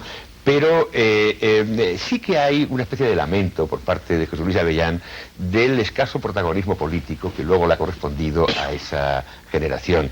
Y yo creo que eso no es para lamentarlo, ¿no? La generación del 56, como luego la del 68, han sido generaciones puente, ¿no? Y bueno, yo tenía un amigo muy castizo que decía que con las generaciones puente pasaba como con los puentes en general, ¿no? Están hechos para que nos pasen los trenes por encima, ¿no?, cuando no, añadía, para que la gente haga debajo sus necesidades, ¿no? Yo creo que lo segundo no ha ocurrido, ¿no? Pero lo primero que ocurra, pues es normal, ¿no? Y la verdad es que el que no nos haya tocado ningún protagonismo político, pues ha sido un alivio para muchos, ¿no? Y nos contribuye a mantenernos jóvenes. Los puentes sirven para la transición, claro, por ejemplo, ¿no? De modo que yo creo que no hay que lamentarlo, ¿no? Lo tomaremos en cuenta. Bueno, yo no sé si queréis añadir algo. Bueno, José Luis, que yo no soy Molinuevo y también... Sí, que bueno, eso sí, claro. Tamames, que también son de nuestra generación. Claro, pero hemos tenido políticos en nuestra generación. Y sería absolutamente ahora decir, los que nos dedicábamos a las labores del espíritu, estamos muy contentos de no haber tenido esta participación política. Pero los que tenían verdadera vocación política, teníamos dos amigos como Enrique Mújica o como Ramón Tamames, pero como no han tenido participación, deben estar tan contentos como nosotros de no haberlos tenido, de modo que... no olvidemos a Jordi Pujol. No, quiero decir que sí ha tenido participación política esta generación. Sí ha tenido. Molinuevo, por favor. Yo creo que entre los varios y posibles enfoques hay uno, evidentemente, que es, digamos, el Ortega a la altura de su tiempo. Todavía queda mucho por hacer creo que queda un trabajo muy importante de serios historiadores para trabajar sobre esos temas, pero hay también otro aspecto interesante, que es el Ortega a la altura de nuestro tiempo, es decir, el Ortega justamente hoy, ¿no? Y yo creo que en ese sentido hay un estilo que merece la pena conservar, por lo menos como uno de los posibles modelos, ¿no? Que es el caso de lo de Ortega. Y luego también hay una serie de contenidos también a resaltar. Por ejemplo, se ha hablado de Ortega como pensador político, pero si ya entramos en contenidos y no únicamente en cosas que puedan sonar más o menos con una actualidad un tanto falsa, Ortega es un pensador político no porque diseñara determinadas estrategias que pudieron salir bien o mal, sino justamente porque entiende que el pensamiento en sí tiene también una dimensión política. Por ejemplo, cómo habitar el espacio habitable del humano. Él habla de que la estética es una cuestión política, etcétera, etcétera. Y sobre todo un tema que quizá aquí no ha aparecido tanto y para mí me parece fundamental de cara hoy día incluso a la vida española y iberoamericana, que es el papel de la cultura. El papel de la cultura, en ese sentido. Ortega es alguien que pone en marcha la idea, que yo creo que es muy vigente hoy día, de la posibilidad de una modernidad latina. Esa idea ha tenido gran eco en Hispanoamérica. Es una idea que quizá merece la pena prolongar en ese sentido, ¿no? Y yo creo que en esa línea se puede ir caminando, viendo qué tipo de ideas de Ortega en su momento, más como estilo que contenidos, pueden ser fecundas hoy, ¿no? Sí, En definitiva, reivindicar un poco un Ortega a la altura de nuestro tiempo. Esto no tiene nada que ver, sino que es todo lo contrario a cosas que solamente desde la ignorancia o quizá el disparate hablar de un Ortega posmoderno y cosas parecidas, cuando es justamente todo lo contrario. Sí. ¿Me permites una idea solo? Bueno, hay un Ortega, él decía nada es siglo XIX y muy siglo XX, pero la modernidad no es el siglo XIX únicamente. No, hay no, muchas modernidades. Ortega es un escritor de periódico. Lo ha dicho él en el prólogo para alemanes, lo ha dicho en muchos, y lo ha dicho por una razón que es su propia circunstancia. La única forma de influir sobre la cultura española y su gran influencia en la cultura española ha sido justamente eso es porque verdad, escribió en eso el es verdad, periódico. Ignacio. Y hay una filosofía académica, que es el contraste absoluto, que es Zubiri, cuya influencia sobre la sociedad española es muy yo creo pequeña, que hoy día para y nosotros entonces es inaceptable. efectivamente Es inaceptable. creo que vale mucho que reflexionemos sobre el hecho de que Ortega ha tenido una presencia en la placela pública, en la plazuela, en la calle, y en la calle en los periódicos, en los editoriales, en la creación y en el empuje de periódicos, El Sol, en el empuje de editoriales, de publicación de libros. España es una maldición escribir mucho y escribir bien. Pero si todavía, me- sobre todo de conflictos intelectuales. Es importantísimo en dónde se escribe y para quién se escribe. Sí, Ignacio, pero esto permíteme. es tan consustancial con Ortega que negar que Ortega es un autor de periódicos es negarla a él mismo porque lo ha dicho él. Pero si no Lo se ha niega dicho eso, él, lo que y se dice es que no solo es eso. Todos sus libros importantes, Claro. desde la España invertebrada a la rebelión de las masas, han aparecido como folletones en periódicos. ten en cuenta una cosa, Pero por es el favor. único. Pero ¿qué añade? Es el único. Y el hombre y la gente tampoco. Pero, bueno, esas son las conferencias. sí, Hay una sí, Ortega. los cursos El libro universitarios. único es la idea del principio en Leibniz. Después tenemos las conferencias, que era...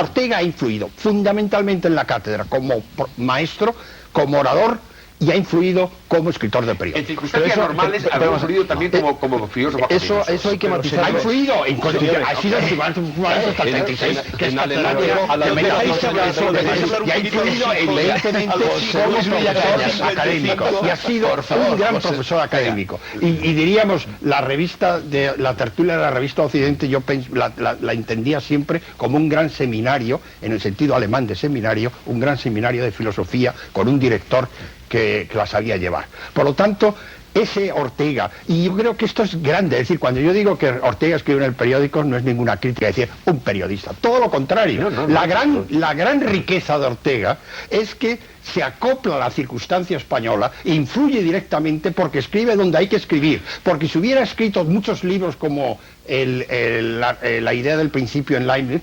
efectivamente su influencia hubiera sido enormemente menor. Hay un punto importante, que es que Ortega no tiene siempre la misma relación entre su producción filosófica y el diario. Aunque siempre edita en diario, no siempre edita en diario de la misma manera. A partir de 1930, cada vez más edita conferencias de la universidad en torno a Galileo, en la idea de la filosofía. La idea de la filosofía, ideas y creencias, todo eso cada vez más sigue siendo... Pero perdóname, son cursos académicos, pero claro, es que eso es trabajo científico. Ahora, evidente, no nos engañemos, pero no es lo mismo esto que escribir al espectador, no es lo mismo esto que escribir las meditaciones, o no es lo mismo esto que escribir incluso... Bien, son trabajos científicos que adoptan la forma de artículo. Esto hay que descontarlo desde el punto de vista de la interpretación filosófica, pero yo iba a una cosa fundamental. Positivo, por favor. Sí, ya sé que es positivo, no es crítico, pero no adjetives permanentes. El que escribe, además, otra gran ventaja de Ortega. Déjame que escribe corto, un poquito. Breve. Ignacio, un poquito. Por favor, deja que concluya José Luis Villacañas. Lo que deseo decir es lo siguiente. A partir de 1930, a partir de 1931, fracasado su posibilidad de intervenir directamente en la República, Ortega es más filósofo, a mi modo de ver es más filósofo que nunca, porque vertebra una estructura de pensamiento, que consiste esencialmente en una historia como sistema, esto es, una sistemática de la historia que se parece en mucho a la pretensión weberiana de hacer una historia de la racionalización europea en torno a Galileo, creo que es el punto decisivo, y eso tiene que estar corregido por una sociología del presente, el tema de nuestro tiempo, la meditación sobre la técnica, etc. Estructuralmente, el hecho de que un pensador haya generado una racionalización, una sistematización de la historia, compensada por una teoría del presente, por una sociología del presente, creo que estructuralmente eso es un fenómeno muy weberiano. Y sin embargo, Ortega no ha entrado de lleno en el pensamiento weberiano. Esto es, en cierto modo, estructuralmente ha definido el pensamiento, pero desde el punto de vista de las herramientas conceptuales, ha pensado la sistemática de la historia con Dilthey y ha pensado la sociología con Spencer y con el positivismo. Esto es, no ha entrado en la sistemática histórica posterior y no ha entrado en la sociología posterior. Pero ha visto el problema, ha visto la estructura del pensamiento y yo creo que ahí es donde tenemos nosotros que ir con unas herramientas filosóficas actuales a continuar pensando. Hay una parte importante. Hay un norteamericano, Robert Gray, ¿no?, que publicó un libro, El imperativo de la modernidad, donde sostiene que la función de Ortega, la función, ¿no?, fue la de un Weber español. Exacto. ¿no? Sí, pero sin Weber. Pero sin Weber alemán. Pero es importante eso subrayar sigue por hacerse. Frente a lo que se ha dicho de que el Ortega más valioso, o casi el únicamente valioso, es antes de los años 30, hay que subrayar la otra parte. Es una parte realmente muy importante. Eso en primer lugar. Y luego, en segundo lugar, subrayar la continuidad respecto a la primera parte. Entre la razón vital y la razón histórica hay una total continuidad. En un que es filosofía, entre la primera lección, donde se remite a Meditaciones del Quijote, y lo último también la hay. Y se trata de recuperar a Ortega como un pensador español que tiene evidentemente una educación universal. Uno de los méritos del libro, el pensamiento de Ortega tiene una gran vigencia en este momento, precisamente por lo que acabas de decir. Yo creo que la madurez filosófica de Ortega son los años 30.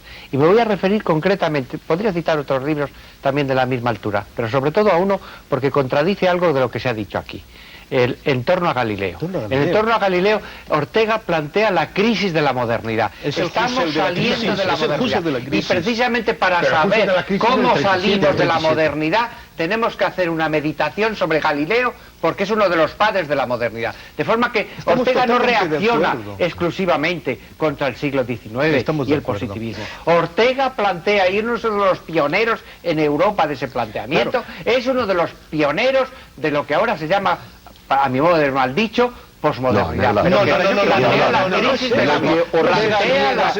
la modernidad. Cualquier historiador de una forma que no clara sea y ignorante lo admite, es que no hay una única lectura de la modernidad, sino que hay varias lecturas de la modernidad. Y decir que modernidad igual a ciencia no es cierto. Pero, por ejemplo, cuando uno lee a Blumenberg la legitimidad de la modernidad, es otra modernidad. Voy a intentar precisar dos cosas, aunque a lo mejor, bueno, esto tiene que ser necesariamente un poco caótico a lo mejor, ¿no? Pero una cosa sobre la modernidad.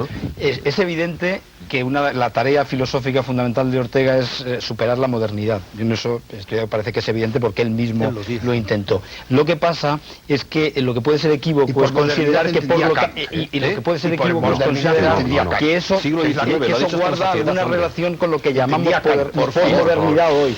Que eso es lo que me parece que sería equivocado. Es decir, cuando Ortega quiere superar la modernidad es tragándosela y yendo más allá de ella. pero no cayendo en lo que hoy llamamos posmodernidad, que no sé si supongo que tiene mucho que ver con la fragmentación, el pensamiento de Ortega no tiene nada que ver, con eso. Y luego él ha conocido la diferenciación de esferas de acción, permanentemente ha invocado que la modernidad es fragmentación de esferas de acción, pero en cierto modo no ha tenido un diagnóstico preciso y actual de cada una de esas esferas, y ahí podríamos enlazar con el pensamiento democrático. Ha reconocido ciertamente la autoridad de la política, pero la democracia de masas, como la entiende Max Weber, no la ha eso es lo que me interesaría precisar. Max Weber es un pensador antidemócrata. Max Weber tenía un desprecio absoluto por la democracia, pero era un crítico de la democracia. Si es que depende, si me permitís, quiero cumplir por un instante con mi deber de moderador de este programa e introducir un tema de nuestro tiempo que diría Ortega. Lo introduzco con cierta longitud y luego os dejo que lo discutáis todo lo que queráis. Aquí tengo esta frase puesta en boca de Mermol, que dice: la profecía de Ortega sobre las masas se ha cumplido. Naturalmente se está refiriendo a ese libro, La rebelión de las masas, uno de los 3 libros españoles más difundidos fuera de España y dentro de España en todo el siglo XX. Por otra parte, tengo aquí también un artículo escrito en el ABC por Ignacio Sánchez Cámara, cuyo título es bastante explícito: de la rebelión al imperio de las masas. Vamos a ver si ponemos un poco los puntos sobre las íes de este tema, que yo, insisto, considero que es uno de los grandes temas de nuestro tiempo en estos momentos. Tú, Ignacio Sánchez Cámara, dices en ese artículo: lo que Ortega, a propósito de la rebelión de las masas, lo que Ortega describe y censura es la pretensión de los peores, vital, moral e intelectualmente, de imponerse sobre los mejores, fenómeno que, en el caso de que triunfara, solo podía conducir a la crisis espiritual de Europa. Añado yo, en ello andamos. Otro fragmento de tu artículo dice: el ensayo de Ortega, La rebelión de las masas, nada tiene que ver con los temores de la burguesía, como se ha dicho, ante el avance del comunismo, sino que anticipa un género que ha terminado por hacer fortuna: el ensayo crítico sobre la degradación de la cultura a manos de la democratización y del igualitarismo mal entendidos. En el segundo tomo del Espectador, me parece que tú también lo has recordado, Ignacio, hay un artículo sobre democracia morbosa, donde Ortega advierte contra los riesgos de la extensión del principio democrático más allá del ámbito de la política al conjunto de la vida social. Efectos: el relativismo cultural y moral, la degradación de la universidad, la degradación de la cultura e incluso la telebasura, ya que estamos haciendo un programa de televisión. Me gustaría que habláramos un poco de todo esto, o que hablarais de esto. Bueno, yo encantado, pero además agradezco, porque eso compensa un poco la limitación de mis intervenciones. Has compensado. Bueno, también con aquello que decía Ortega, que él era socialista fuerte liberal, pero el Estado, el liberalismo, en fin, todos estos conceptos. Pero lo que quería aclarar un poco antes es que democracia, en la rebelión de las masas no hay una sola línea que tenga un carácter antidemocrático según cómo se entienda la democracia. Hay 2 tradiciones acerca de la democracia que son diferentes y posiblemente incompatibles. No quiero ser demasiado simplista, pero en fin, una es la democracia radical, que arranca básicamente de Rousseau y que es la que ha impregnado gran parte de la izquierda, sobre todo la izquierda radical, y Marx sería una figura clave, que intenta llevar la democracia a todos los ámbitos de la vida, y que es una democracia más bien directa, no tanto representativa, no limitada, y otra tradición completamente diferente, yo creo que hostil, o por lo menos opuesta a ella, que es la propiamente liberal. Desde Tocqueville, Lord Acton, que nunca utilizaban la palabra democracia, democracia en América, y como crítica de lo que pasaba allí, que sería la primera rebelión de las masas en América, visto por Tocqueville, de quien aprendió mucho Ortega. Sí, la cosa es muy sencilla. Para Ortega, democracia y liberalismo son cosas distintas y de diferente rango. De mayor rango el liberalismo. La democracia es una forma de resolver el problema de la titularidad del poder o de la soberanía, que es lo que hoy está totalmente. El liberalismo se refiere sobre todo al problema del ejercicio del poder y de sus límites, y a Ortega le parece más importante lo segundo que lo primero, y a mí me parece bien. Ahora, la democracia como forma política le parece perfecta, le parece la única forma de gobierno legítima. Lo que es ilegítimo es extender el procedimiento democrático a todos los demás ámbitos de la vida, por ejemplo a la cultura. Eso es lo que pensaba a las formas del trato social, que no era demócrata, pero que pensaba que la mejor forma no es demócrata eso. La mejor forma de selección de los mejores es en la discusión libre, y que la democracia es el instrumento mejor para que los mejores puedan llegar a decir: se puede ser muy demócrata y nada liberal, y se puede ser muy liberal y nada demócrata. Y se puede ser las dos cosas y ninguna. Exacto. Pues son cosas distintas. Pero el problema está en la cita que te ha hecho, que efectivamente el problema que dice Ortega es la catástrofe de nuestro tiempo viene dada porque los peores quieren sustituir a los mejores. Y aquí los mejores no están interpretados como en el sentido, es un aristocratismo en el sentido originario, los mejores intelectualmente, culturalmente, moralmente, frente a los peores que pueden ser los más ricos o pueden ser los socialmente los más prestigiosos. La minoría no es la clase dirigente. El problema político que no plantea Ortega nunca y que está el meollo es cómo los distinguimos. Y él diría muy fácilmente, se distinguen claramente por dejar hablar en el mundo libre, dejar hablar, y los mejores se notarán por sus pensamientos, por su capacidad de presentación, etcétera. Y una persona normal tendrá a imitarlos, a seguirlos, y habrá que lo que él llamaría también, llama lo que significa el servicio. Vuelve también a los castillos, a la Edad Media, el ser servidor, el saber que no solamente es negativo, y cualquiera que tiene una función de servicio es negativo, no es positivo, porque servir al grande es una forma de engrandecerse. Pero aquí, bueno, pues todo esto, desde el punto de vista sociológico, como estructura de análisis social, nos lleva a situaciones muy, muy peligrosas. Porque nosotros hemos justificado todo el colonialismo en que somos mejores moral, cultural y superiormente que los pueblos que hemos colonizado. El peligro viene de la posición contraria. El peligro viene de donde nos lleva al campo de concentración. Eso no nos lleva nunca al campo de concentración, ni a la imposición, ni al totalitarismo. Eso no. Pero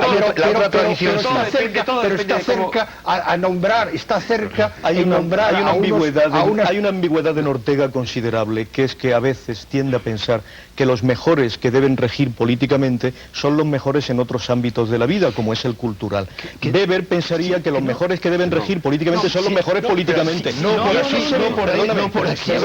Ortega no dice que los mejores tengan que mandar, si en la política precisamente es donde nunca pueden mandar. Es que en la política manda siempre un hombre. No es así, es una sociedad sana, eso es el reconocimiento de los mejores. Es una sanidad social. Pero los mejores no pueden gobernar. Ese es el pensamiento antidemocrático de Ortega, porque los mejores no existe un criterio absoluto de mejor. Un pensamiento que ha asumido las esferas de acción sabe que hay un mejor en la estética y hay un mejor en la política. Y el mejor en la política se demuestra en instituciones políticas, no en instituciones culturales. Esto es, más bien, parlamento y gobierno. Y no cuando se es democrático en eso. En la forma sana de entender la democracia. Está muy poco claro eso de la dialéctica de los mejores y los peores. La minoría selecta está clarísimo. Yo he intentado aclararlo. Como concepto está claro, como realidad social nada. Como concepto está claro, como realidad social es impotable. Vamos a ver. Lo que sí que puede haber en Ortega es una mala lectura de lo que sería el programa democrático rusoniano, ¿no? Porque o la izquierda socialista. Porque si de lo que se trata es de, como decía Rousseau, de aproximar el hombre al ciudadano, ¿no? Eso se puede leer de dos maneras, se puede leer de izquierda a derecha, y entonces lo que haces es estatalizar la sociedad civil, ¿no? O lo puedes leer de derecha a izquierda, y entonces, bueno, la fórmula es diferente, es sociocivilizar al Estado. Sociabilizar la política, ¿no? En ese sentido no había contradicción entre democracia y liberalismo. Ahora, si lo lees, como lo leyó, por ejemplo, el marxismo, el programa rusoniano, entonces sí, se desemboca en la democracia totalitaria. La idea fundamental era el fin del Estado. Pero en Ortega tampoco hay contradicción entre democracia y liberalismo, porque se puede ser las dos cosas a la vez. Bueno, sí, pero eso se puede y se debe. Eso efectivamente. Pero eso se está descubriendo ahora, cuando, por ejemplo, la izquierda comienza a reivindicar nociones como individuo, sociedad civil, que antes eran denostadas, ¿no? Y ahí es donde Ortega, por ejemplo, ha podido ayudar a gente de pensamiento de izquierda, ¿no?, a recuperar esos valores. Claro, eso sí, pero gestos de que llegue la publicidad, seguimos inmediatamente después de ella.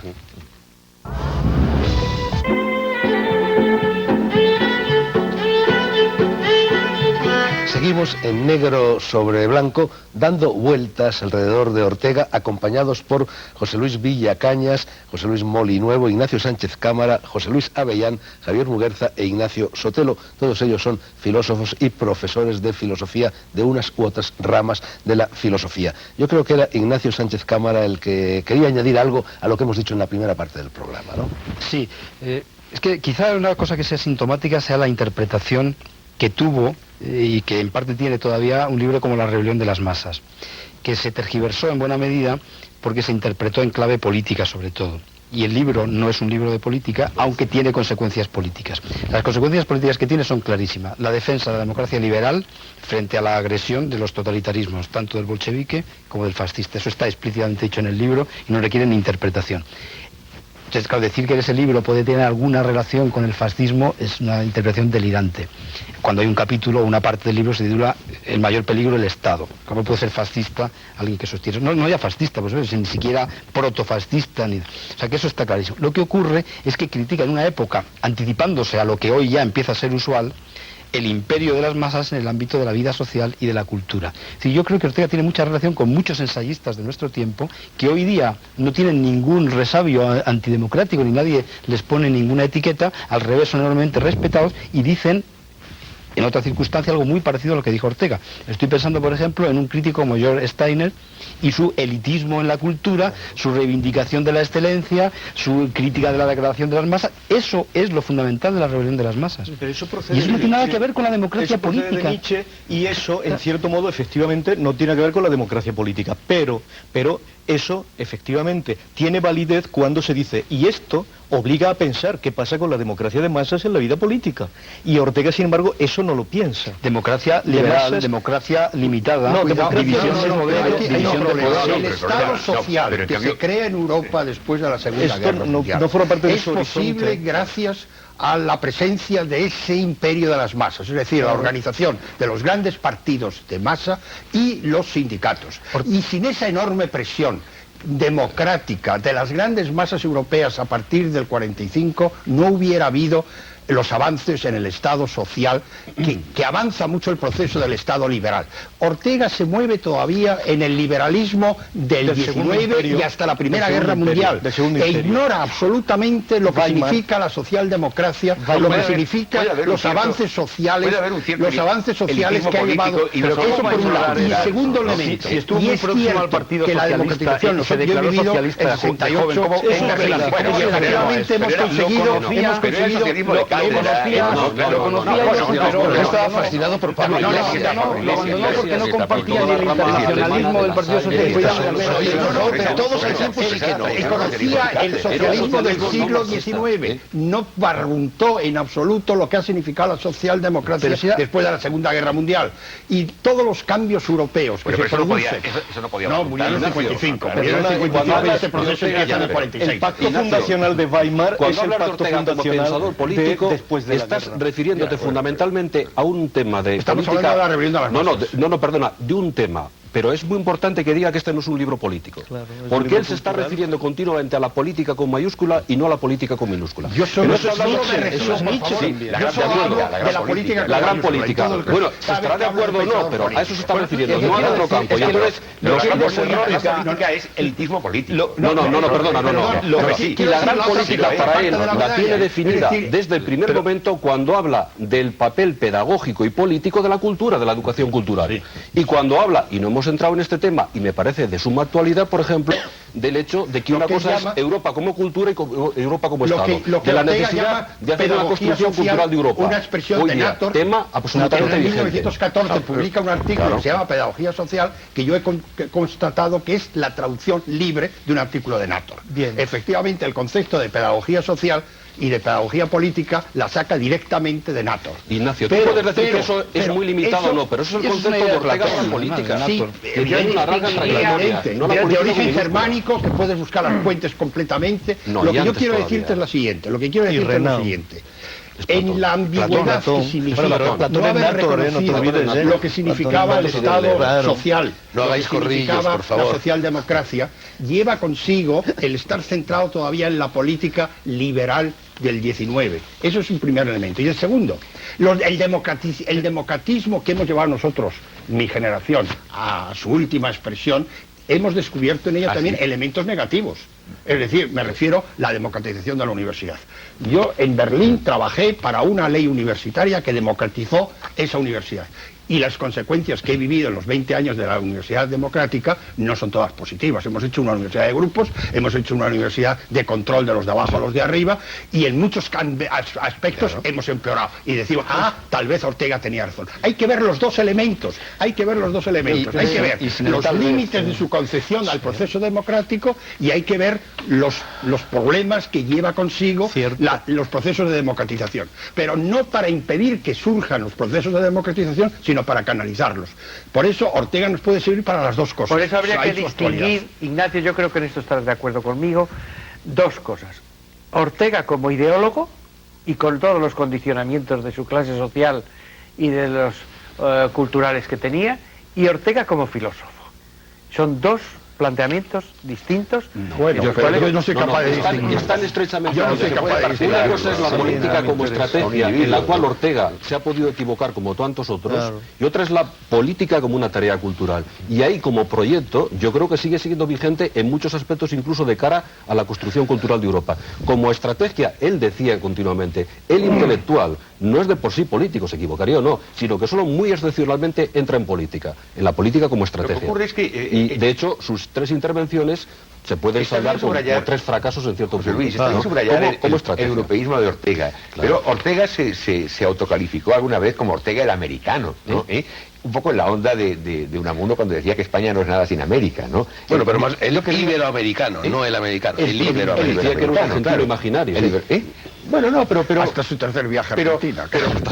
Bueno, Javier, esto tiene bastante que ver con esta entrevista que te hicieron, que fue titulada por la periodista María Luisa Blanco, en la cual tú afirmabas, o por lo menos eso se dice aquí, que tú afirmaste que la filosofía no tiene patria. Sí, bueno, yo creo que en líneas generales es verdad que la filosofía no tiene patria, pero en el caso de Ortega, evidentemente, la filosofía tiene patria. No se tiene patria, del mal de España. En el texto creo que lo matizaba. No, seguro que tiene patria siempre. Yo lo digo por incitación. Lo matizo ahora, ¿no? Porque Berlín ha sido siempre patria. Una cosa es que los problemas filosóficos sean universales, ¿no? Y en ese sentido la filosofía es cosmopolita, ¿no? Y otra cosa es que los planteamientos... Eso es una idea del estoicismo falsa. Una cosa es que... no, pero los problemas pueden ser universales. No es cualquier cosa, el problema es que del estoicismo. Claro, sí, es que el problema es que... El problema, pero si me dejas acabar, Ignacio... Venga, Javier, el problema es que los planteamientos sí que están sociohistóricamente condicionados y obedecen a circunstancias de tiempo y de lugar, y por tanto son circunstanciales, ¿no? Y entonces lo que Ortega nos ha enseñado, yo creo, ¿no?, en ese sentido, es que la filosofía tiene que ser cosmopolita, pero con raíces. ¿No? Es decir, que tan peligroso puede ser el nacionalismo filosófico paleto como lo que se ha llamado el cosmopaletismo, ¿no? Cosmopolitismo pero con raíces. Y eso es lo que pasó a través del exilio filosófico a la filosofía latinoamericana. El caso de una figura como la de Gauss, que mencionaba antes José Luis Avellán, ¿no? Por una parte era el traductor de Husserl y de Heidegger, ¿no? Y por otro lado, pues a través de sus discípulos, desde Leopoldo Cea, Luis Villoro, ¿no? Pasando por Fernando Salmerón y conectando con Francisco Romero en Argentina, o con Miró Quesada, o con Augusto Salazar Bondi en Perú, ¿no? Pues les dijo que se interesaran por las tradiciones filosóficas en lengua española, ¿no? Y bueno, y entonces ese cosmopolitismo con raíces es lo que yo creo que hemos heredado de Ortega, y donde se ha materializado eso, mucho más que en España, ha sido en Latinoamérica, ¿no? Mi querido Javier, cosmopolitismo era una palabra que no me gustaba nada, y cuando decía, la humanité, es decir, la humanidad, él no hablaba para Mesopotamia, él hablaba siempre para una cultura muy definida, muy concreta y muy definida en la europea. Pero a eso no le llamaba cosmopolitismo, América Latina, sino utopismo, es decir, ucronismo y utopismo. Será una limitación, pero forma parte de Ortega como un pensador no solo de la circunstancia, sino circunstancial. Y él decía que su público era un público muy determinado, que era el público iberoamericano, y además un pensamiento unido a la lengua, que es una gran riqueza y una gran limitación. Y en ese sentido, el pensamiento puede ser que no tenga patria, pero los pensadores sí. En ese sentido. Y eso es importante, y filosofamos en un lugar y en un momento determinado. Hispánico, y su grandeza, su hispanidad, una hispanidad que eso no niega América. Bueno, vamos, pero no se puede en el relativismo cultural. Pero Ortega propone una alternativa de gran interés ahí. De lo que nos parece finalmente. Con esto acabo un momento. Si hay un momento que quizá no se ha subrayado, que Ortega dice, España era el problema y Europa es la solución, también hay un momento en su obra en que dice, Europa es el problema y España es la solución. Porque él está pensando en un modelo de cultura sintética, de materia, espíritu, etcétera, que cree él que en esa tradición cervantina, que hoy por cierto otros pensadores han recuperado, de una fidelidad al presente y a las cosas. Ahí hay un mensaje de un tipo distinto de modernidad para los países americanos que lo que puede ser el anglosajón. Y eso yo creo que es sumamente interesante. Ya, pero es una limitación, de acuerdo, pero es también la gran... Sí, pero eso en los filósofos latinoamericanos lo verían como la resurrección de la idea de imperio, cosas de ese tipo. No, todo lo contrario, perdona. Justamente el libro de Medin lo que llama la atención es que Ortega es utilizado por derechas e izquierdas, en un sentido o en otro, en Iberoamérica, porque ahí lo ven como una posibilidad para poder ser utilizada y no necesariamente en un sentido colonialista, sino justamente de resistencia. Bueno, a mí en relación con todo esto me gustaría... Una cosa es Ortega y otra cosa es Gauss, en ese sentido. Que hablarais un poco, Javier, de las relaciones que existieron entre Ortega y el 98. Creo que tiene bastante que ver con todo esto de lo que se está hablando aquí ahora. Él, por una parte, era un gran admirador y amigo personal de Maeztu. Hasta el extremo de que en una carta rosa, la que luego fue su mujer cuando era su novia, le dice que Ramiro de Maeztu era una de las únicas tres personas inteligentes, si no estoy equivocado, que había en España. Por otra parte, sabemos que fue Maeztu el que lo incitó a convertirse en filósofo. Por otra parte, conocemos sus polémicas con Unamuno. Ortega sería el europeo y Unamuno sería el africano. Con Azorín también. Sin embargo, hay muchísimos rasgos también. Este dolor de España, este mal de España, este filosofar contra la raspa de la sardina de las Españas, que es típico del 98 y típico de Ortega. Me gustaría que hablarais un poco de todo esto. A mí me parece que Ortega, a mí me llama la atención justamente cuando deja de ser un pensador que trabaja temas casticistas. Esto es justamente cuando a partir de 1923 escribe el tema de nuestro tiempo. Pero antes no es casticista, por favor. Sí, perdona. Meditación del Quijote es un tema, es casticismo. Esa palabra es absolutamente injusta. Bueno, es casticismo en el sentido en que yo lo digo. Esto es reflexión sobre el ser de España. Esto creo que es el peor Ortega. Desde Meditaciones del Quijote hasta España invertebrada, ese Ortega que es el Ortega del 98, yo creo que no nos dice hoy nada. La España de Ortega de España invertebrada, con España invertebrada no se puede pensar España, es un libro que no se puede asumir como libro de la historia de España y desde luego el proceso de incorporación de la ciencia europea a pensar el tema español en la Meditación del Quijote me parece trivial. Basta pensar lo que es la teoría de la novela última de Meditaciones del Quijote cuando Lucas está escribiendo en ese mismo tiempo la teoría de la novela. No, pero José Luis... Este Ortega yo pienso que no es grande, No, pero lo peor es grande el tema, el Ortega del cosmopolitismo no es el casticismo, sino el relativismo cultural, ¿no? Es decir, lo que yo no creo... lo que siempre se opuso. Pero ahí está, lo que yo no creo es que el positivismo de Ortega sea un relativismo. Pero no nos engañemos. En ese sentido hablaba yo de cosmopolitismo o de universalismo. Ortega no es cosmopolitista en ningún momento. Bueno, yo sé que no es y lo que hereda del 98 es el problema de España. El problema de España. Y precisamente hereda del 98 el problema de España, pero reacciona contra el 98 porque el 98 ha caído en el casticismo del centralismo castellano, de la exaltación de Castilla como hacedora de España, y precisamente Ortega reacciona, que ha cogido del 98 el problema, sin embargo, reacciona contra el planteamiento que los del 98 han hecho de ese problema para darle una dimensión más universal. Después de lo que hemos celebrado en este 98, que con bastante injusticia en muchos casos. Es decir, Ortega ha sido injusto en muchos casos con el 98. Sí, cierto. Y les ha caracterizado como una generación negativa, así, en bloque.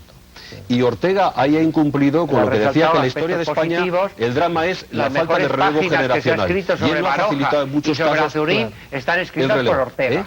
O sea que las mejores páginas sobre Baroja y Azorín están escritas por Ortega. Sí, pero hay páginas también sobre Baroja absolutamente demoledoras. Demoledoras. Y lo importante son los juicios globales y con razón, hombre, claro, es que con razón. Es que entre el Nietzsche de Ortega, ¿no?, y el Nietzsche de Sobejano del 98, ¿no?, pues hay una diferencia, claro, una diferencia de calidad. Entre los castizos y los ilustrados había la famosa Tercera España y se quiso convertir a Ortega y a Gregorio Marañón y a Ramón Pérez de Ayala y a algunos otros en representantes de esa Tercera España, que no era ni castiza ni ilustrada, o que mejor dicho era al mismo tiempo castiza e ilustrada. Sí, esa sí, era castiza e ilustrada, pero finalmente no era universal. Ortega, que también hay que hacerlo, y en la línea que decía José Luis Villacañas, el problema que tenemos ahora, por ejemplo, en España, y hablando incluso un Ortega a la altura de nuestro tiempo, siguiendo el espíritu, pero a veces no cuestiones la letra con minúscula, es hasta qué punto el juicio contra el 98 se vuelve contra él. Y nos ocurre que hoy día, de cara a la creación en España, aún reconociendo las deudas con la generación del 14 y la generación del 27, puede ocurrir que hoy día sean generaciones que taponen la creatividad. Porque qué duda cabe que en muchos casos, después de la posguerra, ha habido generaciones de personas que han trabajado, han escrito libros, etcétera, etcétera, pero por fuera es que no se llega más que hasta el 14, en muchos casos. ¿Qué ha ocurrido después? Eso también habría que estudiarlo. Es decir, ¿qué pasa con la creación del pensamiento español contemporáneo? Realmente muy valioso. Y yo creo que eso sería pues muy orteguiano. Lo que ha ocurrido es que que ha habido una guerra civil y la mitad de la filosofía española tuvo que marcharse. Pero, José Luis... Eso es lo que ha ocurrido. José Luis, hay que profundizar en el exilio, hay que recuperar en el exilio, pero la pregunta es, ¿y qué ha habido después? No, pero un momento, la recuperación del exilio ha sido posible gracias a Ortega, ¿no? Es decir, mira, en esto fueron orteguianos. No es verdad. Quienes trataron de reconstruir la comunidad filosófica española dividida por la guerra fueron orteguianos. Bueno, fue un artículo de Aranguren que se publicó en Cuadernos Hispanoamericanos con el título de la situación espiritual de los intelectuales de la inmigración española, donde migración española, claro, era un eufemismo, porque entonces no se podía hablar del exilio, que era la anti-España, ¿no? Como el libro de la filosofía española en América de José Luis Avellán se tituló así, porque no se podía titular la filosofía del exilio. Pero no nos engañemos, Javier. Lee La gallina ciega de Massaú para saber qué significa la recuperación del exilio. No,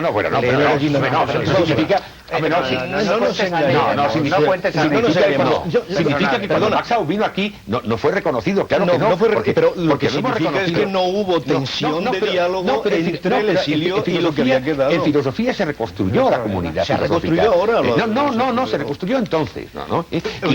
Javier, aquí en España no. Aquí se ha recuperado el exilio a través de estudios importantes como los de José Luis, etcétera. Pero digamos, hay en las universidades un desarrollo de trabajos, etcétera, o una labor creativa, según el espíritu de Gauss o otros y tal, muy pocos, es decir... Pero por ejemplo, tenemos por ahí una enciclopedia iberoamericana filosófica en marcha, eso es herencia de Ortega, claro que lo es, herencia de Gauss, ¿no? Hay una cosa que se ocurrió esa enciclopedia. Solo una... El primero Ignacio Sotelo y el segundo Ignacio Sánchez Cámara. Lo que me parece significativo de esta discusión es justamente que en Ortega, que empieza... como tiene que empezar con la discusión con la generación anterior. Todas las generaciones en todos los pueblos, se empieza discutiendo con los padres. Y hay un planteamiento de la circunstancia hispánica como el problema fundamental. Hay una interpretación, yo diría, germánica de España, que no tiene nada que ver con España, pero que tiene mucho que ver con las fuentes históricas alemanas del siglo XIX para la interpretación de España. Hay un crecimiento, hay una interpretación sobre el mundo en que vivimos. Ya no es la España en que vivimos, sino el mundo que vivimos. Y hay un crecimiento continuo en el pensamiento y en la personalidad de Ortega. Y yo creo que esto es lo más significativo. Eso es lo significativo. Es decir, que Ortega, casi todos van bajando, es decir, uno tiene un momento de genialidad, escribe su librito y después hay una decadencia o una repetición. Lo más asombroso de este pensador es que está continuamente creciéndose y descubriendo nuevas dimensiones. A veces no acierta. Su estética, tú eres profesor y lo sabrás mejor, pero la deshumanización del arte no es lo mejor de Ortega.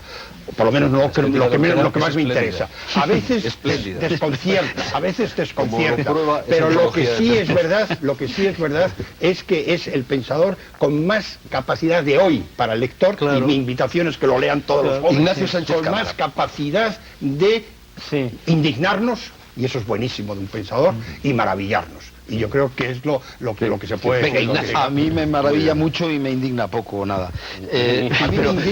A mí una cosa que me resulta llamativa, hay un punto aquí que discrepo con José Luis, porque por un lado hay quien considera que Ortega se queda sin voz después de la guerra y que prácticamente ahí ya está deprimido, no tiene nada que decir y escribe quizá el mejor libro de toda su vida, ¿no?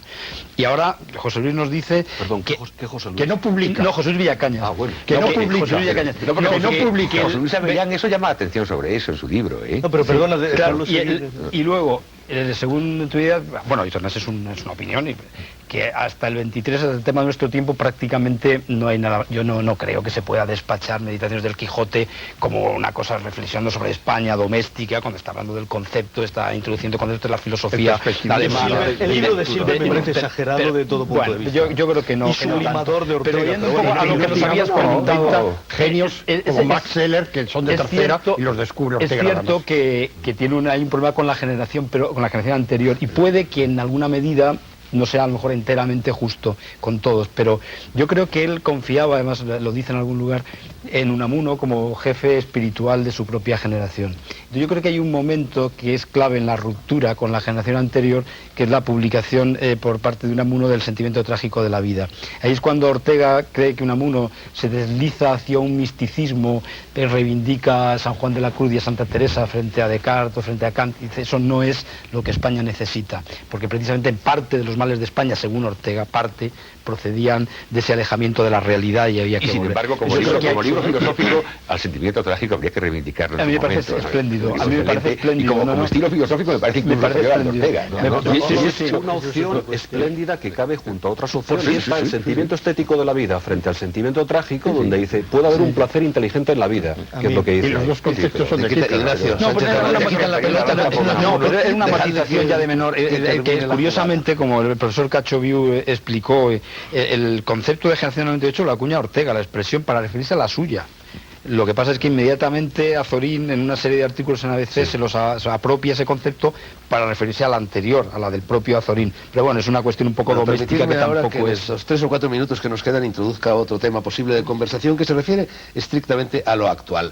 El 8 de diciembre de 1931, Ortega pronuncia su famosa conferencia, dicta su famosa conferencia, Rectificación de la República, en el Teatro de la Comedia. Prácticamente disuelve allí la agrupación de intelectuales al servicio de la República, que había durado unos 20 meses aproximadamente, y pronuncia su famosa y apodíctica frase, no es eso, no es eso. Yo os pregunto, ¿qué hubiera dicho Ortega en caso de vivir ahora sobre la situación que se vive en España? ¿Diría no es eso o diría sí es esto? Es eso.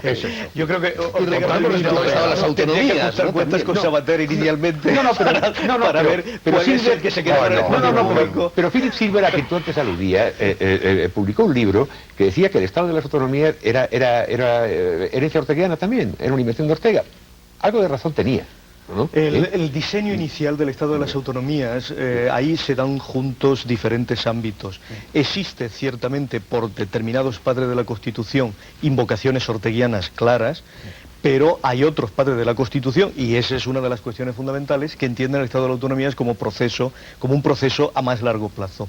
Justamente de esa doble interpretación ha surgido la praxis del Estado de las Autonomías, que yo personalmente creo que en estos momentos ha excedido las previsiones orteguianas en relación con lo que era realmente su pretensión de la redención de la provincia y su pretensión de Estados Unidos. Lo dice un miembro del gobierno de la Generalidad. No, quiero decir, yo creo, no, hombre, por favor, aquí estoy como filósofo, ¿no?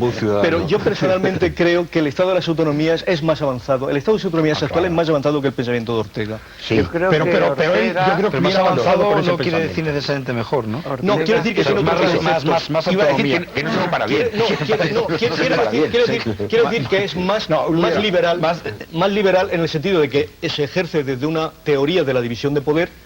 En este sentido, no solo de la división de poder de los 3 poderes clásicos, sino también de la división territorial de poder, que es una de las formas, por lo tanto, más liberal. No hay que olvidar nunca que el liberalismo también parte desde la defensa del principio de subsidiariedad. No hay que olvidar nunca que el liberalismo parte de la defensa de las pequeñas unidades políticas, etcétera. Pero a mi modo de ver, el Estado de las Autonomías tiene una doctrina política que es más compleja que la doctrina política de Ortega. Yo creo que Ortega hoy diría que muchos de los elementos de la invertebración de España que él denunciaba se han superado, pero que en el horizonte aparece otro peligro de invertebración precisamente por los excesos que desde determinadas autonomías se están convirtiendo. Sí, él no entendió nunca el nacionalismo catalán, pero él que fue un profeta de la Unión Europea, que no lo compartía, y que avanzase en la Unión Europea, lo que estaría más a favor es de que España estuviese en la Unión Europea. Es decir, para Ortega, la satisfacción máxima hoy sería que ya en el 52, cuando ya era claramente europeísta, estaba a favor de los Estados Unidos. El que España fuera miembro de la Unión Europea, yo creo que sería la satisfacción mayor. Había sugerido que en realidad ningún Estado europeo había sido plenamente soberano, ¿no? Eso ya lo había sostenido Sí, Ortega, es una la tesis letra. de Ortega. Pero no estando de acuerdo con el proceso actual. Es decir, el proceso que se ha hecho una construcción política y económica de Europa sin emprender también la construcción de tipo cultural. Y yo creo que, por ejemplo, de cara a la situación ahora en España, la situación de la política cultural tal como está, no estaría de acuerdo. De acuerdo. No estaría de acuerdo. Hay una mezcla. Y estaría horrorizado por la Universidad Española, que es tan mala como la conferencia de Berlín de la meditación sobre Europa. Hay una mezcla en este momento de alta cultura por parte del público que llega a los salones. Bueno, lo siento, de alta cultura. lo siento, Y no podemos quédese hablar mal todo contra esto la para televisión. futuros programas. Última NECAT, hay una pregunta canónica que tengo que formular. Yo creo que o Sánchez Cámara o Molinuevo son los más indicados para responderla. Tenemos ahí un montón de libros de Ortega y Gasset encima de esa mesa. Parte de esos libros son las obras completas publicadas por Alianza Editorial, me parece que eran 12 volúmenes, pero en el congreso que se celebró en el mes de noviembre se anunció la edición de las obras completas críticas definitivas de Ortega y Gasset, y se dijo que había por lo menos 800 páginas de cabos sueltos, de artículos, de conferencias, de notas, de lo que sea, que se van a incorporar a esas obras que no son definitivas. Me gustaría algo al respecto. Hizo una aclaración el apoderado de los herederos, Andrés Ortega. No se van a poner las obras en internet, es decir, esto lo que se va a hacer es una... Cabrán. Cabrán. Lo que se va a hacer es una edición en papel, corregida y aumentada, y luego una edición crítica en soporte digital. ¿Cómo que significa una edición crítica en soporte digital? Pues naturalmente una edición que tiene que estar abierta en el tiempo, y entonces en la edición crítica entrará todo el elemento, por ejemplo, de archivo, que puede ser epistolario, etcétera, O sea, notas de trabajo y todo lo sin demás. reproducir, o sea, digitalizado. No, estará en edición digital, pero con notas críticas a pie de página, ese tipo de tratamiento, mientras que hay una edición para el público culto, etcétera, que es esta corregida y aumentada con todo lo que se ha publicado de Ortega y que incluso no está recogida en esta edición y que entonces aparece. Ignacio Sánchez Cámara, ultimísima pregunta, pero en 10 segundos, por favor. Más volúmenes. En junio del 99, en la revista de Occidente, de la cual tú eres secretario, apareció el prólogo firmado por José Ortega Espotorno, hijo de Ortega y Gasset, de lo que algún día parece ser que va a ser una futura biografía familiar de los Ortega, porque según el hijo de Ortega, no se puede entender la figura de Ortega sin entender la de su padre y la de su abuelo. Sí, a mí me parece que es... ¿Cómo va eso? Pero aparte de lo que te parece, ¿cómo va esa? ¿Sabes algo de cómo va esa biografía? ¿Va a llegar, no va a llegar? Que yo sepa, no está... No sé si José Luis Molinuevo tendrá alguna información, pero que yo sepa, no está a punto de salir, desde luego, ni me consta que esté en marcha. Yo estuve hablando con Ortega Espotorno, Sí. el autor de ese libro que tú has dicho, y me dijo que lo tenía... Ese futuro libro, vamos. Futuro libro, que lo tenía bastante avanzado. Esto fue una conversación de hace mes y medio, que lo tenía bastante avanzado, pero que le faltaba también mucho por terminar y que seguía trabajando en él. Bueno, todo esto nos permitiría también hablar de otro tema del que no vamos a hablar, que es, tú lo apuntas también, José Luis, la coincidencia extraña, casual o causal, que se produce entre los sucesos de la vida pública nacional en la época de Ortega y los azares de su vida privada. Pero si os parece, lo dejamos para otra ocasión. Dije al terminar el programa anterior a este, y lo vuelvo a decir ahora, ex Ortega Lux. A la vista está, a la vista ha estado. El filósofo sigue levantando pasiones y encendiendo bombillas casi medio siglo después de su no menos apasionante muerte. Apasionadamente agradezco la presencia en este capítulo de Negro sobre Blanco y en el anterior de José Luis Villacañas, José Luis Molinuevo, Ignacio Sánchez Cámara, José Luis Avellán, Javier Muguerza e Ignacio Sotelo. Todos ellos, ya lo he dicho en varias ocasiones, son filósofos y profesores de filosofía. Termina en estos momentos Negro sobre Blanco. Gracias a todos ustedes. La próxima semana volveremos. Buenas noches.